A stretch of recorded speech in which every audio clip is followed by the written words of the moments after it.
तो hello student, आज इस वीडियो में हम देखने वाले हैं जनरल फार्माकोलॉजी के बारे में और एक सिंगल वीडियो होने वाला है जिसमें हम जनरल फार्माकोलॉजी को सारे कवर करने वाले हैं।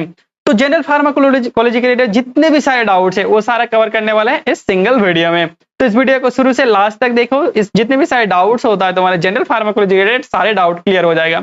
तो सबसे पहले सवाल आता है कि सर हमें जनरल फार्माकोलॉजी जानना इंपॉर्टेंट क्यों है, इतना ज्यादा इंपॉर्टेंट क्यों है जनरल फार्माकोलॉजी जानना। तो जनरल फार्माकोलॉजी जानना इसलिए इंपॉर्टेंट होता है क्योंकि हमें अगर फार्माकोलॉजी दैट मींस किसके बारे में जानना है, ड्रग्स के बारे में जानना है। अगर ड्रग्स के बारे में जानना है तो सबसे पहले हमें किसके बारे में नॉलेज होना चाहिए, बेसिक चीजों के बारे में जो नॉलेज होना चाहिए। और जो ड्रग्स के रिलेटेड जो बेसिक सारी चीजें होता है वो हम कहाँ पे पढ़ते हैं, वो हम पढ़ते हैं जनरल फार्माकोलॉजी में। जनरल दैट मींस जनरल से चीजें किसके रिलेटेड, फार्माकोलॉजी के रिलेटेड। तो ठीक है, तो सारी चीजों को इस वीडियो में हम कवर करने वाले हैं। तो वीडियो थोड़ा लेंदी होगा लेकिन कोई बात नहीं, वीडियो के अंत तक बोलोगे कि सर वाह क्या वीडियो बनाई है आपने, जितने भी सारे डाउट्स हैं वो सारा क्लियर हो गया एक ही सिंगल वीडियो में। तो चलो बिना टाइम वेस्ट के शुरू करते हैं। तो सबसे पहले जान लेते हैं कि फार्माकोलॉजी क्या होता है। देखो फार्माकोलॉजी के लिए बेसिकली हम यही चीज के बारे में पढ़ेंगे, ड्रग्स के बारे में पढ़ेंगे। जब भी फार्माकोलॉजी आएगा दैट किसके बारे में पढ़ेंगे, ड्रग्स के बारे में पढ़ेंगे। तो ड्रग्स के बारे में क्या क्या चीजों को हम स्टडी करते हैं फार्माकोलॉजी का। सबसे पहले तो होता है ड्रग्स का एक्शन किस तरह से होता है, ठीक है, एक्शन क्या होता है। दूसरा पढ़ेंगे मैकेनिज्म एक्शन क्या होता है, ठीक है, मैकेनिज्म एक्शन किस तरह से होता है। उसके बाद एडीआर क्या होता है, ठीक है। उसके बाद हम पढ़ेंगे कॉन्ट्रा इंडिकेशन, इंडिकेशन दैट में कहां पे यूज करेंगे इस ड्रग को, कहां पे यूज नहीं करेंगे। जितने भी सारी चीजें आते हैं वो हम कहां पे पढ़ते हैं, फार्माकोलॉजी के बारे में पढ़ते हैं। तो चलो सबसे पहले देखते हैं फार्माकोलॉजी क्या होता है। देखो pharmacology is the branch of science that deals with medications and drugs action.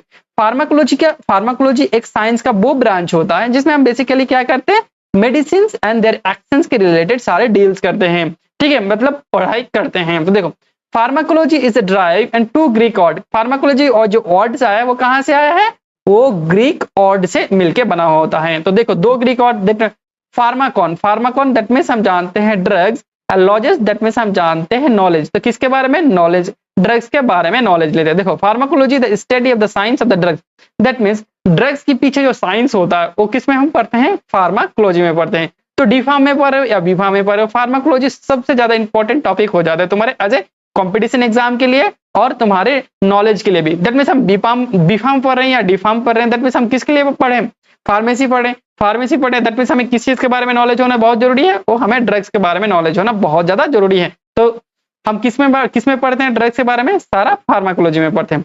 तो उसके बाद आता है हिस्ट्री ऑफ फार्माकोलॉजी। देखो हिस्ट्री ऑफ फार्माकोलॉजी में हम बेसिकली क्या पढ़ेंगे कि कौन सा साइंटिस्ट आया था और साइंटिस्ट ने हमें क्या क्या चीजें कंट्रीब्यूट किया था हमारे फार्माकोलॉजी के लिए। तो सबसे पहले जो ये चीजें होता है ना, ये तुम्हारे जो गवर्नमेंट एग्जाम होता है उसके लिए इतना ज्यादा इंपॉर्टेंट होता है, बहुत ज्यादा इंपॉर्टेंट होता है क्योंकि हर एक गवर्नमेंट एग्जाम में यहाँ से क्वेश्चन देखा ही जाता है। तो चलो एक एक साइंटिस्ट के बारे में देखते हैं और उसका कॉन्ट्रीब्यूट देखते हैं। तो देखो सबसे पहले आता है ऑसवाल्ड। ऑसवाल्ड को हम क्या बोलते हैं, फादर ऑफ फार्माकोलॉजी। देखो ये है ऑसवाल्ड को हम क्या बोलते हैं, फादर ऑफ फार्माकोलॉजी। तो हम क्या पढ़ रहे हैं, फार्माकोलॉजी पढ़ रहे हैं। तो फार्माकोलॉजी पढ़ रहे हैं तो फादर ऑफ फार्माकोलॉजी जानना बहुत ज्यादा जरूरी है।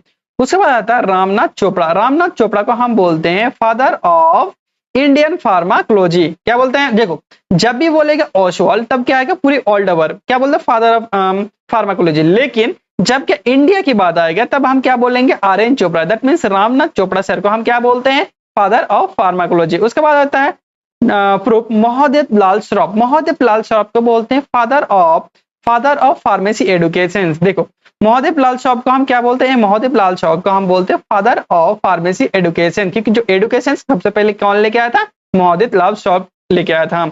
और उसके डेट ऑफ बर्थ में क्या जाता है, फार्मेसी डे मनाया जाता है। उसके बाद पॉल एनरिच। पॉल एनरिच को हम क्या बोलते हैं, father of chemotherapy. Chemotherapy that means वो ड्रग्स होता है जो हम क्या करते हैं, केमिकल के थ्रू हम किसी ड्रग्स को ट्रीटमेंट करने की कोशिश करते हैं। और ये भी बोल सकते हैं हम एंटीबायोटिक्स भी बोल सकते हैं, ठीक है, तो उसको हम केमोथेरेपी बोलते हैं। उसके बाद आता है हिप्पाकॉर्ट्स। हिप्पाकॉर्ट्स को हम बोलते हैं फादर ऑफ मेडिसिन। तो ये भी बहुत इंपॉर्टेंट होता है, इसको भी पूछा जाता है कि फादर ऑफ मेडिसिन किसको बोलते हैं। उसके बाद अलेक्जेंडर फ्लेमिंग। अलेक्जेंडर फ्लेमिंग को बोलते हैं discover of penicillin. Alexander Fleming ने क्या दिया था, पेनिसिलिन को डिस्कवर किया था। उसके बाद सलमेल ऑर्समैन। सलमेल ऑर्समैन ने दिया डिस्कवर ऑफ स्ट्रेप्टोमाइसिन। उसके बाद Banting and Best. Banting and Best क्या दिया था, इंसुलिन को डिस्कवर किया था। तो इंपॉर्टेंट हो जाता है हमारा कि इंसुलिन को कौन डिस्कवर किया था, बेंटिंग एंड बेस्ट। उसके बाद आता है doctor Edward Jenner. Edward Jenner को हम बोलते हैं डिस्कवर ऑफ वैक्सीनेशन, ठीक है। जो डॉक्टर एडवर्ड जेनर था वो क्या डिस्कवर किया था डिस्कवर ऑफ वैक्सीनेशन। तो देखो ये चार्ट को बना लेना। देखो उसका जो नोट्स होगा सारे नोट्स मैं डिस्क्रिप्शन में दे दूंगा, लेकिन इसको बार बार लिख लिख के प्रैक्टिस करना ये बहुत ज्यादा इंपॉर्टेंट होता।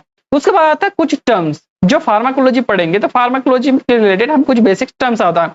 तो सबसे पहले जो टर्म्स आता है ड्रग्स, तो बहुत कोई कंफ्यूजन हो जाता है सर ड्रग्स क्या होता है। तो ड्रग्स एक्चुअली वो सब्सटेंस होता है जो क्या करता है ह्यूमन बीइंग को ठीक करने का काम करता है।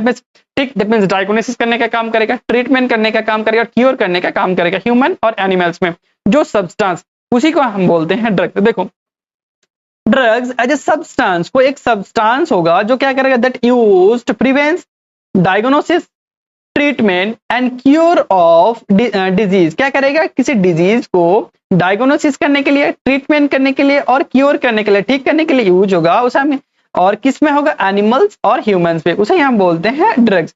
उसके बाद आता है फार्माकोकाइनेटिक्स। तो देखो ये टर्म दो जो टर्म्स होता है बहुत ज्यादा इंपॉर्टेंट होता है। एक तो होता है फार्माकोकाइनेटिक्स, एक होता है फार्माकोडायनामिक्स। ये भी क्या होता है एक ब्रांच होता है। किसका ब्रांच? एक फार्माकोलॉजी का ब्रांच होता है। तो सबसे पहले देखो इस वर्ड को हम तोड़ तोड़ के समझेंगे। देखो फार्माको दैट मीन्स हम क्या जानते हैं, फार्माको दैट मीन्स हम जानते हैं ड्रग्स। फार्माको जब भी आएगा तब हम जानते हैं ड्रग्स के बारे में। उसके बाद आता है काइनेटिक्स, दैट मीन्स हम जानते हैं मूवमेंट। ठीक है, मूवमेंट, काइनेटिक्स मतलब मूवमेंट। और किसका मूवमेंट होता है? किसका मूवमेंट होता है? ड्रग्स। और कहां पे होता है? हमारी बॉडी में। दैट मीन्स जब हम ड्रग्स हमारे बॉडी में मूवमेंट करेगा उसको हम क्या बोलेंगे? फार्माकोकाइनेटिक्स। देखो is a branch of pharmacology. एक किसका ब्रांच है? एक फार्माकोलॉजी का ब्रांच है। वो किसके डील्स करेगा? Absorption, distribution, metabolism and excretion, जिसे हम बोलते हैं ADME। दैट मींस ड्रग्स का मूवमेंट। सबसे पहले क्या होगा? एब्जॉर्प्शन होगा, डिस्ट्रीब्यूशन होगा, मेटाबॉलिज्म और एक्सक्रीशन। तो बोलोगे सर एब्जॉर्प्शन, डिस्ट्रीब्यूशन, मेटाबॉलिज्म ये सब सारी चीजें क्या होता है? तो आगे वीडियो में देखो ये जितनी भी सारी चीजें होता है बहुत ज्यादा डाउट क्लियर हो जाएगा। तो देखो अगर इसे सिंपली हम बोले इस टर्म्स को तो क्या बोलेंगे? What the body does to the drugs, that means body क्या करेगा? बॉडी ड्रग्स के साथ क्या करेगा उसी चीज को हम पढ़ते हैं फार्माकोकाइनेटिक्स के अंदर। तो देखो जब काइनेटिक्स आएगा तब क्या आएगा? बॉडी पहले आएगा। ठीक है, उसके बाद देखो ये याद रखना क्यों बोले, उसके बाद पता चलेगा आगे। उसके बाद आता है फार्माकोडायनामिक्स। तो देखो इसको भी हम तोड़ेंगे, जैसे उसको भी तोड़ा था उसको भी हम तोड़ेंगे। देखो फार्माको दैट मीन्स क्या है? ड्रग्स। और डायनामिक्स हमने पहले भी देखा, फार्माको दैट मीन्स ड्रग, और डायनामिक्स मतलब पावर। तो किसका पावर? ड्रग्स का पावर। कहां पे? हमारी बॉडी में। कहां पे होगा? कहां पे होगा? हमारी बॉडी में। ठीक है, दैट मीन्स ड्रग्स क्या पावर, दैट मीन्स ड्रग्स अपना इफेक्ट क्या शो करेगा हमारी बॉडी में, उसको ही हम बोलते हैं फार्माकोडायनामिक्स। देखो ये भी study of the effect of the drugs, मतलब हम स्टडी करेंगे किसी ड्रग्स का इफेक्ट के बारे में। और क्या करेंगे? कहां पे? हमारी बॉडी में। अंदर मैकेनिज्म एक्शन, और वो किस तरह से हमारी बॉडी में काम करते हैं वो सारी चीज हम किस में पढ़ेंगे? फार्माकोडायनामिक्स अंदर पढ़ेंगे। Relationship between the drugs and concentration effect, मतलब हमारी बॉडी में जाकर ब्लड में जाकर क्या इफेक्ट शो करेगा वही हम इसमें हम पढ़ते हैं। उसके बाद देखो इसको अगर हम सिंपली डिनोट करें तो हम समराइज करें तो हम क्या बोल सकते हैं? What the drugs does to the body. तो यहाँ पे क्या आ गया? सबसे पहले आ गया जब डायनामिक्स आएगा, डायनामिक्स किससे शुरू होता है? डी से शुरू होता है। और डायनामिक में जब हम बोलेंगे तब क्या आएगा? टी आएगा। ठीक है, दैट मींस डायनामिक में सबसे पहले क्या आएगा? ड्रग्स फर्स्ट में आएगा, बॉडी लास्ट में आएगा।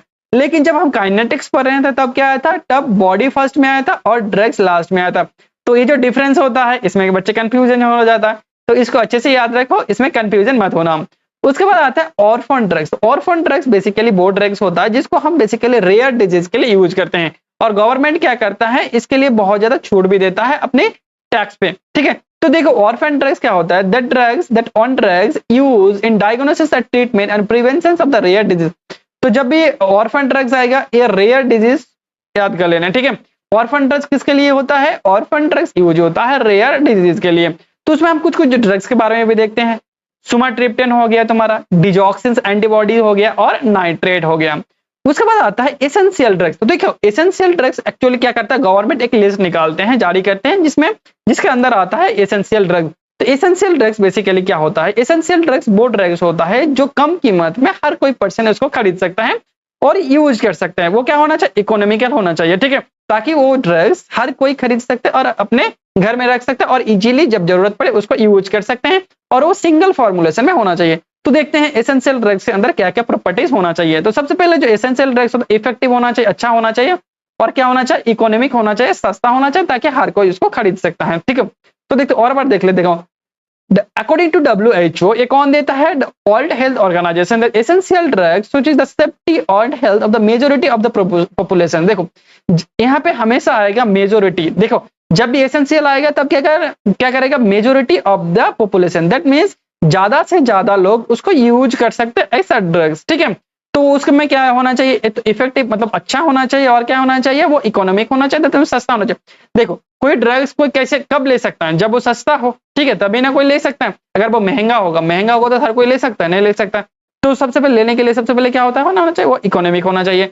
और क्या होना चाहिए? सिंगल डोज फॉर्मुलेशन होना चाहिए। मतलब वो एक ही सिंगल, ऐसा नहीं है बहुत सारी कॉम्बिनेशन में दे दिया, ठीक है, और उसको यूज कर, नहीं, उसको सिंगल डोज जब भी जरूरत पड़े वो ले सकता है। ठीक है, needed by the majority of the population, star लगा देना, मतलब ये सबको मेजोरिटी पॉपुलेशन में ये यूज होना चाहिए। ठीक है, मतलब उसको खरीद सकता है।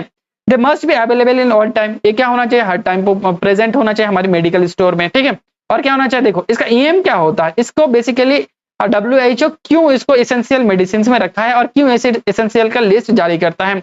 तो इसका मेन यही है कि optimise the limitation financial resource, मतलब कम खर्चे में कम पैसे में इस ड्रग्स को हर कोई खरीद सकता है। मेडिसिन एक ऐसा चीज होता है कि हर किसी का जरूरत पड़ता है। ठीक है, तो जब जिसका पैसा ज्यादा होगा वो खरीद लेगा, लेकिन जो गरीब होगा वो कैसे खरीदेगा? तो इसके लिए एसेंशियल ड्रग्स की लिस्ट बनाया जाता है। उसके बाद देखते हैं सोर्स ऑफ ड्रग्स। ड्रग्स हमें कहाँ से मिलता है? तो फर्स्ट मिलता है प्लांट से मिलता है, पता ही है। तो प्लांट से क्या मिलता है? अल्कलॉइड्स।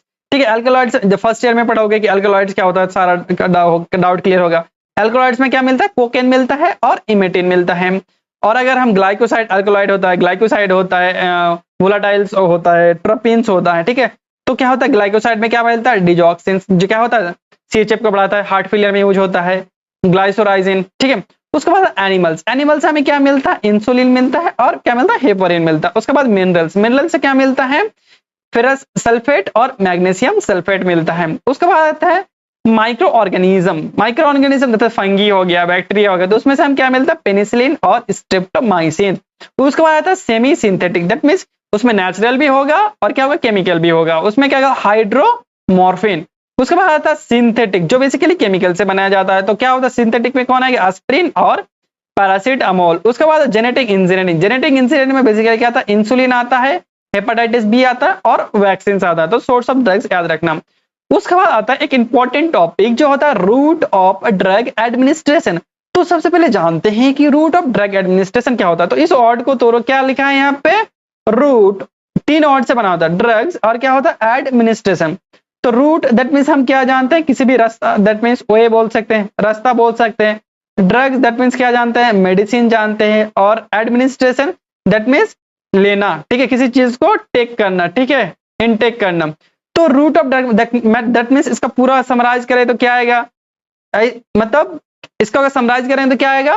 मतलब कौन सी रूट से हमारे ऐसा ड्रग्स क्या करें? ड्रग्स को हम कौन सी रूट से लेंगे, दैट मीन्स ड्रग्स को हम कौन सी हमारी बॉडी के कौन सी पार्ट से लेंगे, ताकि क्या करें? ड्रग्स हमारी बॉडी के अंदर क्या करें? एंटर कर सकते हैं। देखो वे दैट मीन रास्ता क्या करेगा? Drugs to intake that means लेगा, किस रास्ते से हम किसी ड्रग्स को लेंगे। दैट मीन्स बहुत सारे रास्ता होता है, एक तो ओरल भी हो सकते हैं, नेजल हो सकता है, पैरेंट्रल हो सकते हैं। तो कौन से हम रास्ते से कौन से ड्रग्स को लेंगे, उसी को हम बोलते हैं रूट ऑफ ड्रग एडमिनिस्ट्रेशन। ठीक है, तो चलो देखते हैं इसका डेफिनेशन देखते हैं। द वे दैट मीन रास्ता through in which the drugs enter the body, मतलब वो कौन से रास्ते से ड्रग्स हमारे बॉडी के अंदर एंटर करेगा, उसको हम क्या बोलते हैं? Route of drug administration. Apply कर सकते हैं। और various surface of the drugs is called of the route administration, उसको हम क्या कर सकते हैं?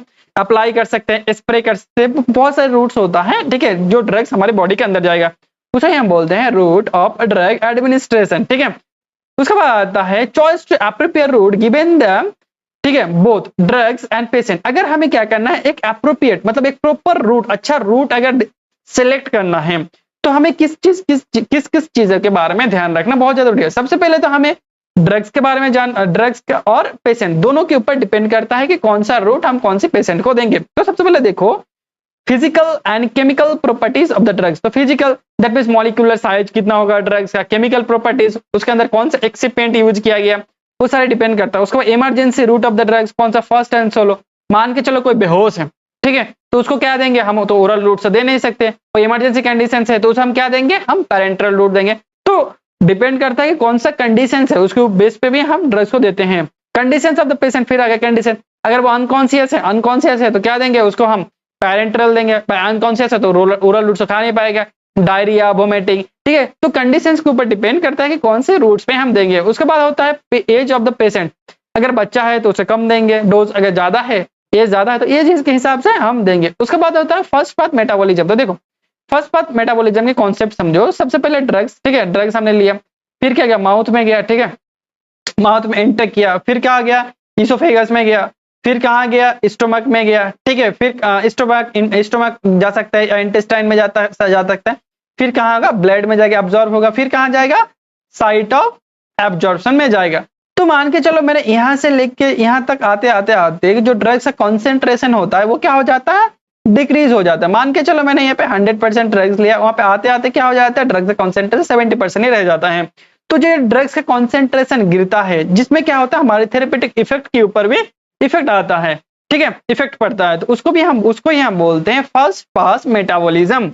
तो उसके बाद हम देखते हैं classification of route of drug administration, जो तुम्हारे लिए बहुत ज्यादा इंपॉर्टेंट है। तो सबसे पहले देखते हैं, ये बेसिकली दो टाइप से क्लासिफाई किया जाता है। एक तो होता है लोकल रूट, दूसरा होता है सिस्टमिक रूट। लोकल रूट जब किसी हम क्या करेंगे, एक पर्टिकुलर एक एरिया पे हम इसको अप्लाई करेंगे, पर्टिकुलर किसी एक ही एरिया पे, उसे हम क्या बोलेंगे, लोकल। लोकल दैट मींस बोलता है ना, लोकल दैट मींस किसी पर्टिकुलर एक जगह पे, ठीक है। सिस्टमिक जब कोई ड्रग्स ब्लड में जाके मिलेगा, ठीक है, जब ड्रग्स ब्लड में जाकर मिक्स होगा उसे हम क्या बोलेंगे, उसे हम बोलते हैं सिस्टमिक रूट, ठीक है।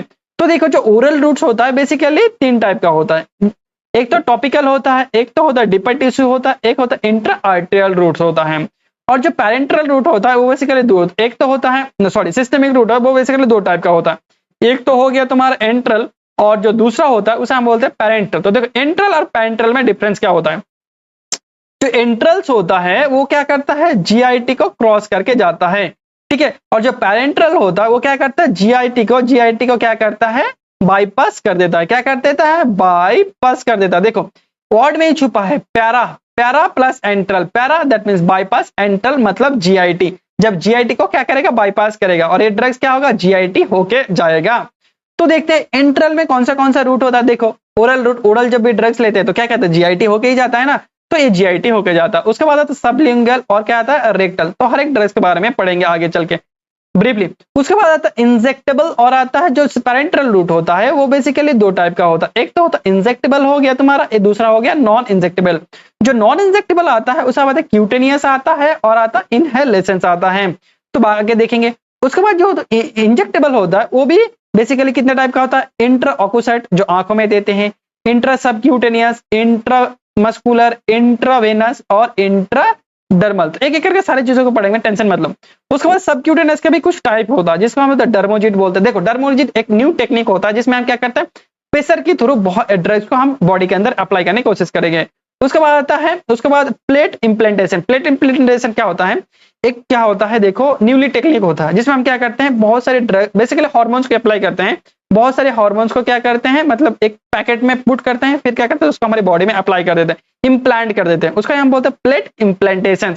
उसके बाद सिलास्टिक बेसिकली क्या होता है, एक पॉलीमर होता है, ठीक है, जो क्या करते हैं हमारी बॉडी में इम्प्लांट करने की कोशिश करते हैं। और बायोडिग्रेडेबल मतलब बॉडी में क्या होता है, वो नष्ट नहीं होता, नॉन डिग्रेडेबल होता है, ठीक है। तो चलो एक एक करके सारे रूट्स को जान लेते हैं। सबसे पहले आता है local routes. Local that means हमने क्या बोला था, पर्टिकुलर किसी एक जगह पे अप्लाई करेंगे। तो देखो लोकल में सबसे पहले आएगा टॉपिकल। टॉपिकल दैट मींस कहां जानते हैं हम, किसी ड्रग को जब स्किन में अप्लाई करते हैं, ठीक है। उसके बाद एग्जांपल क्या होता है, एंटीसेप्टिक हो गया, ऑइंटमेंट हो गया। उसके बाद डीपर टिश्यू। तो डीपर टिश्यू में बेसिकली कितना है, 5 टाइप के क्लास, 4 टाइप के क्लास। एक होता है इंटर आर्टिकुलर। जब आर्टिकुलर आएगा, कूलर दैट मींस हम उसको याद रखें, कूलर से याद रखेंगे जॉइंट्स, ठीक है। और जॉइंट्स में हम कौन सा ड्रग्स देते हैं, हाइड्रोकॉर्टिसोन्स। उसके बाद आता है इंट्राथीकल। कल जब भी कल आएगा तब हम क्या याद रखना, CH।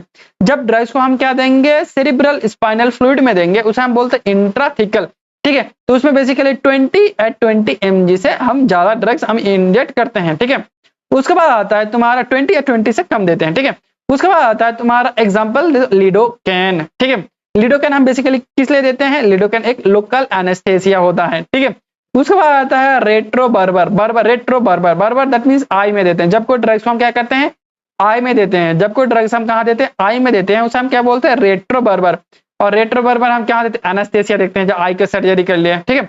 उसके बाद आता है इंट्रा आर्टियल, आर्टियल दैट मींस आर्टरी। जब कोई हम ड्रग्स को क्या करेंगे, आर्टरी में देंगे किसी वाया निडल्स के थ्रू, उसे हम क्या बोलते हैं, उसे हम बोलते हैं इंट्रा आर्टियल रूट, जिसमें बेसिकली कौन सा ड्रग्स आता है, एंटी कैंसर ड्रग्स आता है। तो आई होप का क्लियर हो गया होगा लोकल रूट्स में कौन सा आता है। उसके बाद आता है लोकल रूट का एडवांटेज क्या होता है। देखो ये तो बहुत ज्यादा इजी हो जाता है। मान के चलो कोई हम क्या करें, ऑयलमेंट क्या करेंगे, क्या है ये हमारी स्किन है उसके ऊपर चिपका दिया, हो गया, काम कर दिया। उसके बाद सुइटेबल फॉर सेल्फ एप्लीकेशन। तो देखो कोई जब क्रीम्स होता है उसको लगाने के लिए डॉक्टर की जरूरत पड़ेगा, नहीं पड़ेगा, तो उसको हम खुद से यूज कर सकते हैं।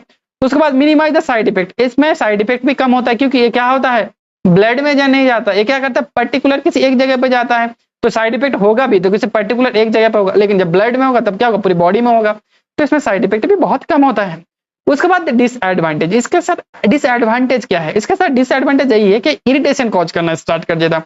जब कोई ड्रग्स हम क्या करते हैं, इसके लिए अप्लाई करते हैं, तब क्या करते हैं, इरिटेशन कॉज करना स्टार्ट कर देता है। और कभी कभी क्या होता है, रेडनेस हो गया तुम्हारा, एलर्जी की रिएक्शन भी शो करता है। उसके बाद आता है जो सेकंड, देखो मैंने क्या बोला था, पैरेंट्रल का दो रूट होता है। एक तो हो गया तुम्हारा एंट्रल रूट, जिसको क्या करेगा, जीआईटी क्रॉस जीआईटी होके जाएगा, ठीक है, उसे हम पैरेंट्रल बोले थे। जिसके अंदर क्या आया था, ओरल आया था, सबलिंगल आया था, रेक्टल आया था। और देखो इनहेलेशंस और इंट्रानेजल। तो इनहेलेशन और इंट्रानेजल को तुम क्या कर सकते हो, सिस्टमिक सर्कुलेशन में भी रख सकते हो, ठीक है। तो ये सब कितना, ये देखो ओरल, सबलिंगल, रेक्टल, पैरेंटल, और ये क्या था, सिस्टमिक होता है, और क्या होता है, ये जीआईटी होके जाता है। तो सबसे पहले जानते हैं हर एक ड्रग्स के बारे में। तो जो ओरल दैट मींस हम इजीली जानते हैं वो क्या होगा, वो हम क्या करेंगे, मुंह में लेंगे, ठीक है। जस्ट मीन क्या करेंगे, ओरल रूट में लेंगे, ठीक है, जीभ के ऊपर रखेंगे। दैट मींस कौन सा, पैरासीटामोल हो गया, एस्पिरिन हो गया, ये सब क्या लेते हैं, हम ओरल ही लेते हैं। उसके बाद आता है सबलिंगुअल।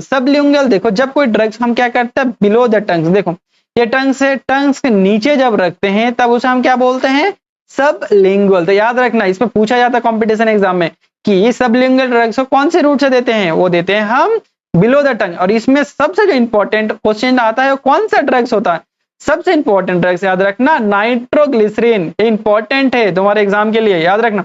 देखो मैं जब भी पढ़ाऊंगा साथ के साथ बोलता भी जाऊंगा कि ये इंपॉर्टेंट है फॉर योर गवर्नमेंट एग्जाम या कॉम्पिटिशन एग्जाम, क्योंकि इसमें से क्या होगा, तुम्हारा जो गवर्नमेंट एग्जाम होगा उसके रिलेटेड भी सारे जितने भी सारे प्रिपरेशन अगर कर रहे हो तो क्या होगा, वो भी साथ के साथ चलता रहेगा, तो ईजी होगा। और क्या आता है, क्लोनिडिन, ये क्या करते हैं, हम सबलिंगल ही लेते हैं। उसके बाद रेक्टल, भाई क्या कौन से रूट से लेते हैं, रेक्टल ड्रग्स को रेक्टल रूट से देते हैं। और इसमें क्या देते हैं, हम सपोजिटरीज को देते हैं। इसमें बेसिकली हम डायज़ेपम यूज करते हैं। देखो डायज़ेपम एक्चुअली क्या होता है ना, डायज़ेपम, लोराज़ेपम एक टाइप का क्या होता है, एक सेडेटिव ड्रग्स होता है, हिप्नोटिक ड्रग्स होता है, ठीक है। उसके बाद आता है इनहेलेशन हम क्या देते हैं, अल्वोलाई देते हैं, जिसमें हम जनरल एनेस्थेसिया क्या देते हैं, इनहेलेशन। उसके बाद क्या था, पूरी बॉडी को सुन करने का काम करता है। उसके बाद नेजल से काम से देते हैं, हम नोज से देते हैं, जब नेजल नोज से देते हैं, ठीक है। जैसे हो गया कैल्सीटोनिन में पूछता है कि हम इनहेलेशन में कौन से ड्रग्स देते हैं। उसके बाद जो आता है मोस्ट इंपॉर्टेंट टॉपिक, जिसे हम बोलते हैं पैरेंट्रल, सिस्टमिक सर्कुलेशन का दूसरा पार्ट जिसे हम बोलते हैं पैरेंट्रल। दैट मींस नीडल्स के थ्रू जब कोई हम ड्रग्स इंजेक्ट करेंगे हमारी बॉडी में, तो सबसे पहले जो आता है जिसे हम बोलते हैं इंट्रामस्कुलर।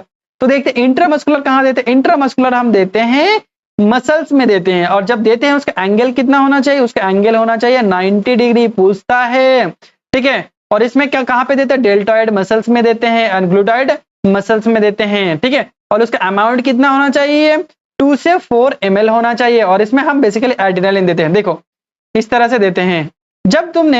जब अगर कोरोना के टाइम तुम अगर वैक्सीन लेने गए होगे तो देखे होगे वैक्सीन को हमेशा क्या रहता है, मसल्स में दे रहा था और 90 डिग्री एंगल में दे रहा था, ठीक है। तो इसमें क्या होता है, इसमें बेसिकली बहुत सारे वैक्सीन भी देते हैं, ठीक है। तो कहाँ पे देते हैं, मसल, और मसल में देगा तब क्या होगा, 90 डिग्री एंगल में देते हैं, एकदम खड़ा करके, ठीक है। तो उसका हम बोलते हैं इंट्रामस्कुलर। उसके बाद आता है इंट्रावेनस जिसे हम बोलते हैं आईवी, ठीक है। इसको बोलते हैं IM, ठीक है। इस तरह से याद रखना। आईवी में हम क्या देते हैं, वेन। और वेन में जब देते हैं उसका एंगल कितना होना चाहिए, एंगल होना चाहिए 25। देखो हम क्या दे रहे हैं, इंट्रावेनस, ये कौन सा है, इंट्रावेनस, और देखो किस तरह से दे रहा है, इस तरह से उसका एंगल कितना हो गया 25 उसका एंगल होता है, ठीक है, याद रखना। उसमें हम कितना दे सकते हैं 500 ml हम दे सकते हैं और मोर। देखो ऐसे बोलोगे सर 500 ml सिरिंज के थ्रू कैसे आएगा, तो देखो बेसिकली सिरिंज के थ्रू नहीं, जब IV देते हैं तब क्या सकते हैं, एक तो हम सिरिंज में भी दे सकते हैं, दैट मीन्स जो इस सिरिंज के थ्रू, और दूसरा होता है हम बोलस की थ्रू में देते हैं, ठीक है। एक तो बोलस और एक तो इन्फ्यूजन। बोलस जब भी आएगा तब सिरिंज ये वाला आता है, और इन्फ्यूजन जो सिलाइन चढ़ता है, ठीक है, तो उसको भी इन्फ्यूजन बोलते हैं, ठीक है। उसके बाद फ्यूरेसिमाइड आता। तो एक चीज हमेशा याद रखना, जब भी हम क्या करेंगे, इंट्रावेनस को ड्रग्स को लेंगे, उसका जो बायोअवेलेबिलिटी होता है उसका होता है 100%। दैट मीन्स बायोअवेलेबिलिटी का मतलब समझो, जब कितना अमाउंट ऑफ द ड्रग्स हमारी ब्लड में पहुंचता है। तो जब हम क्या करेंगे, IV लेंगे, तब उसका 100% ऑफ द ड्रग्स क्या होता है, ब्लड में पहुंच जाता है, तो उसको बोलते हैं, इसके लिए बोलते हैं इसका बायोअवेलेबिलिटी 100%। ये भी क्वेश्चन में बनता है। उसके बाद आता है इंट्राडर्मल और क्यूटेनियस। तो इंट्राडर्मल देते हैं इनटू द स्किन, स्किन के नीचे देते हैं, और कितना एंगल में देते हैं 10 से 15, देखो 15, ठीक है, ये वाला होता है इंट्राडर्मल 10 से 15, ठीक है, एंगल में देते हैं। और उसका कितना डोज देते हैं 0.1 से 0.2 देते हैं, और इसमें भी क्या रहता है डायज़ेपाम देते हैं।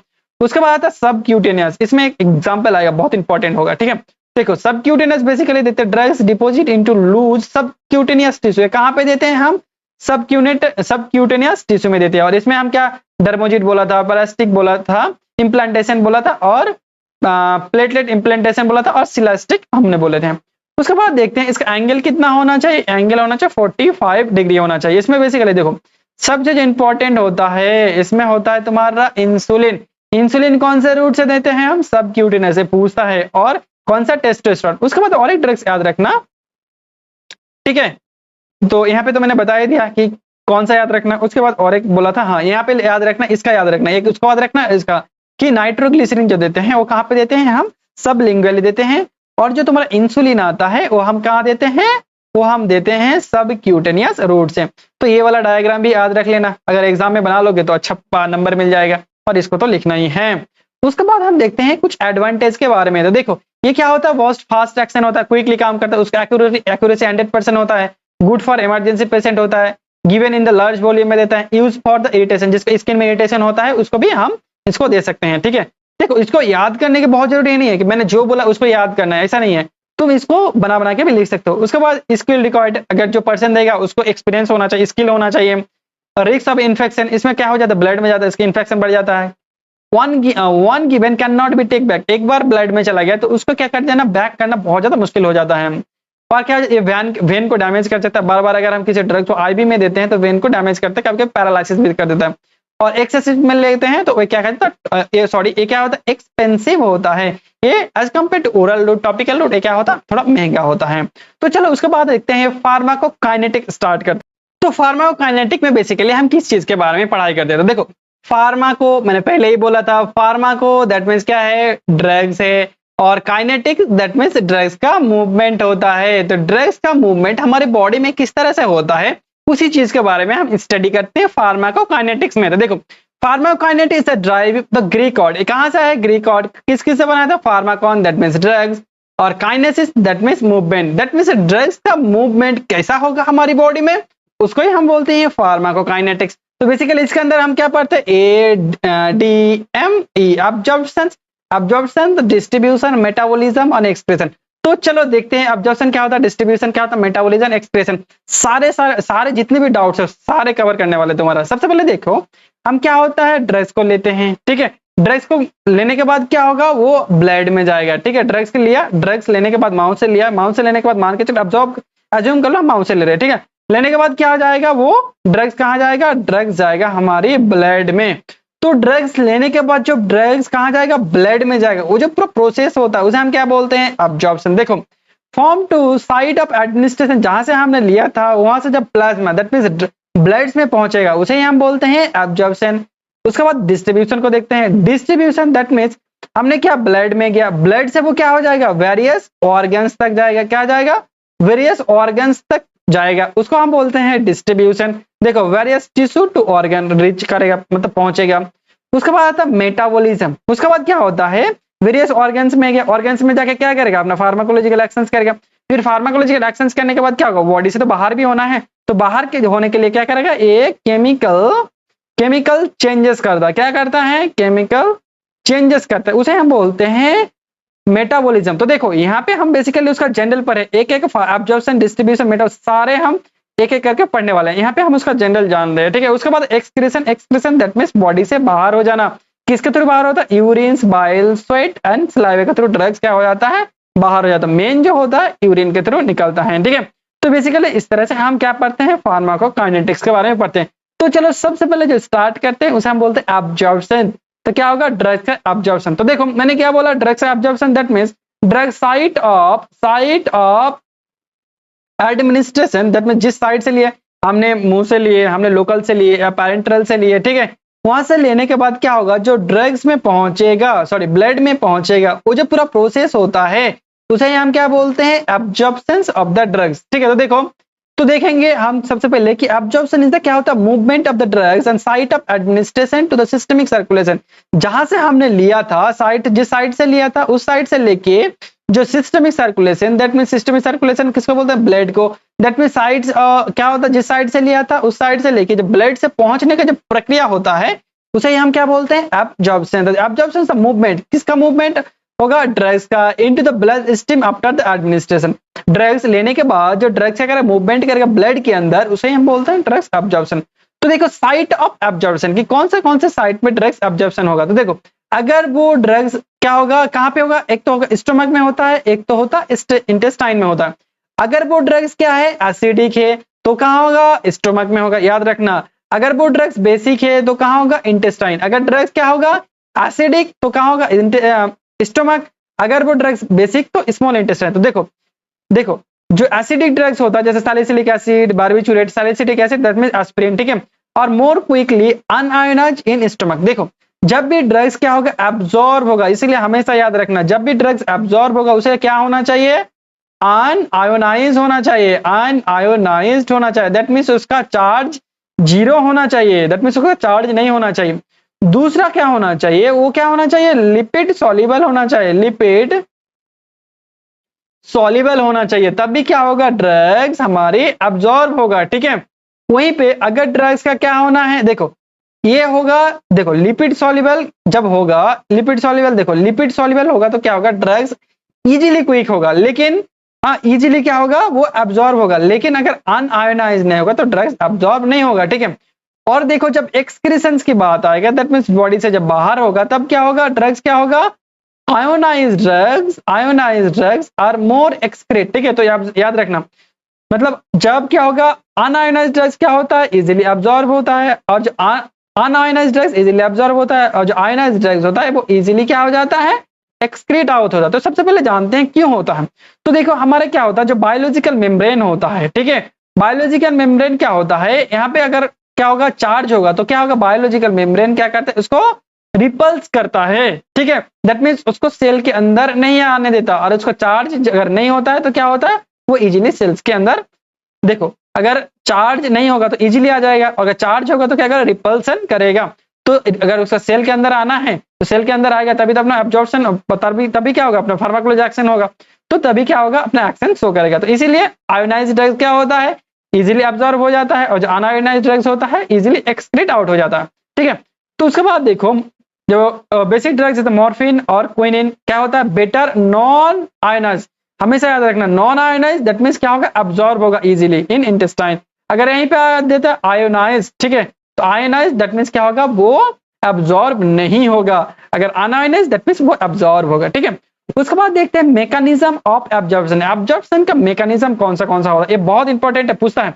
फर्स्ट तो होता है पैसिव डिफ्यूजन, सेकंड होता है फैसिलिटेटेड डिफ्यूजन, थर्ड जिसे होता है एक्टिव ट्रांसपोर्ट, और फोर्थ होता है एंडोसाइटोसिस और पिनोसाइटोसिस। चलो एक एक करके सारी चीजों को जानते हैं। तो देखो फर्स्ट आता है पैसिव डिफ्यूजन और दूसरा आता है एक्टिव डिफ्यूजन। तो दोनों का डिफरेंस जानते हैं। देखो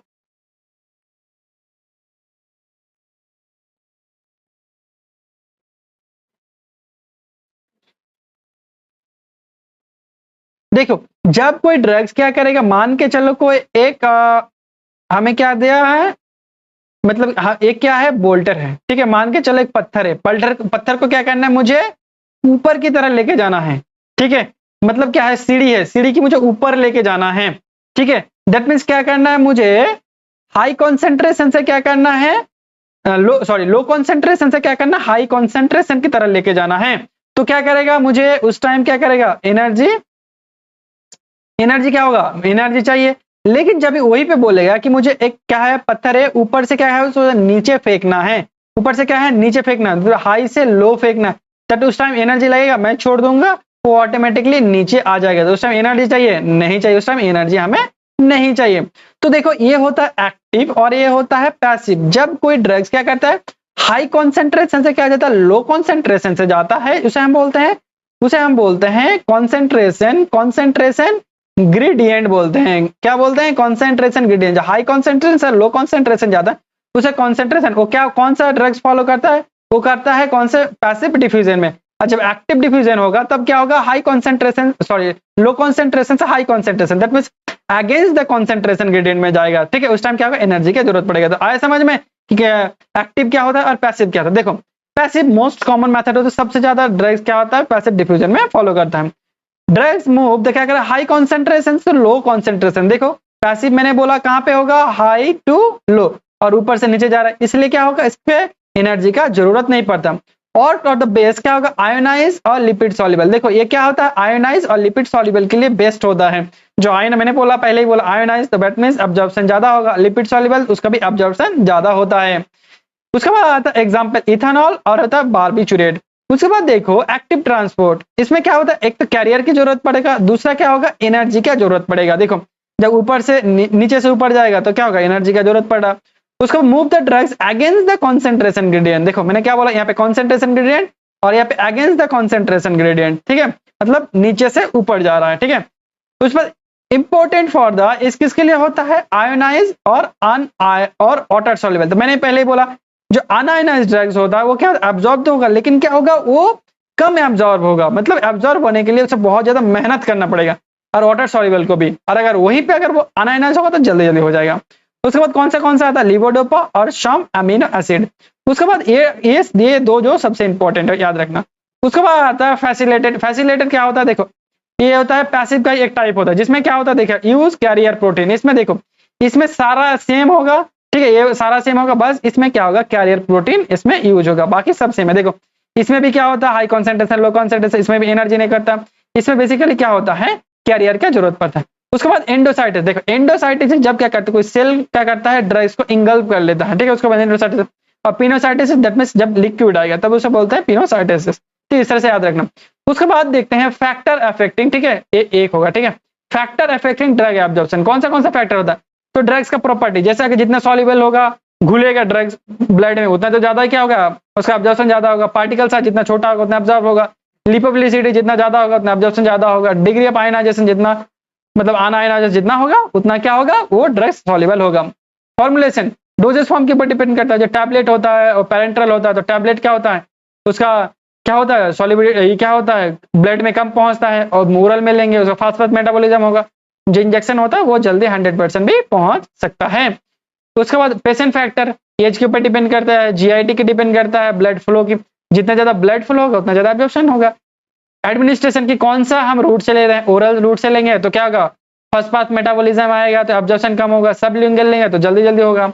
रेक्टल रूट लेंगे तो भी जल्दी होगा। पैरेंटल रूट लेंगे तो सबसे जल्दी होगा। तो डिफरेंट रूट का डिफरेंट क्या होता है, एब्जॉर्प्शन होता है। उसके बाद है ड्रग डिस्ट्रीब्यूशन। ड्रग डिस्ट्रीब्यूशन, तो डिस्ट्रीब्यूशन का मतलब सबसे पहले हमने क्या पढ़ा था, हमने पढ़ा था एब्जॉर्प्शन। दैट मींस क्या पढ़ा था, साइट ऑफ एब्जॉर्प्शन लेके कहां पे जा रहा था, ब्लड में जा रहा था। तो उस प्रोसेस को हम क्या बोल रहे थे, एब्जॉर्प्शन। फिर क्या होगा, ब्लड से जब क्या होगा, पूरी ऑर्गन्स में क्या होगा, ऑर्गन्स में क्या करेगा, ड्रग्स पहुंचेगा, ठीक है।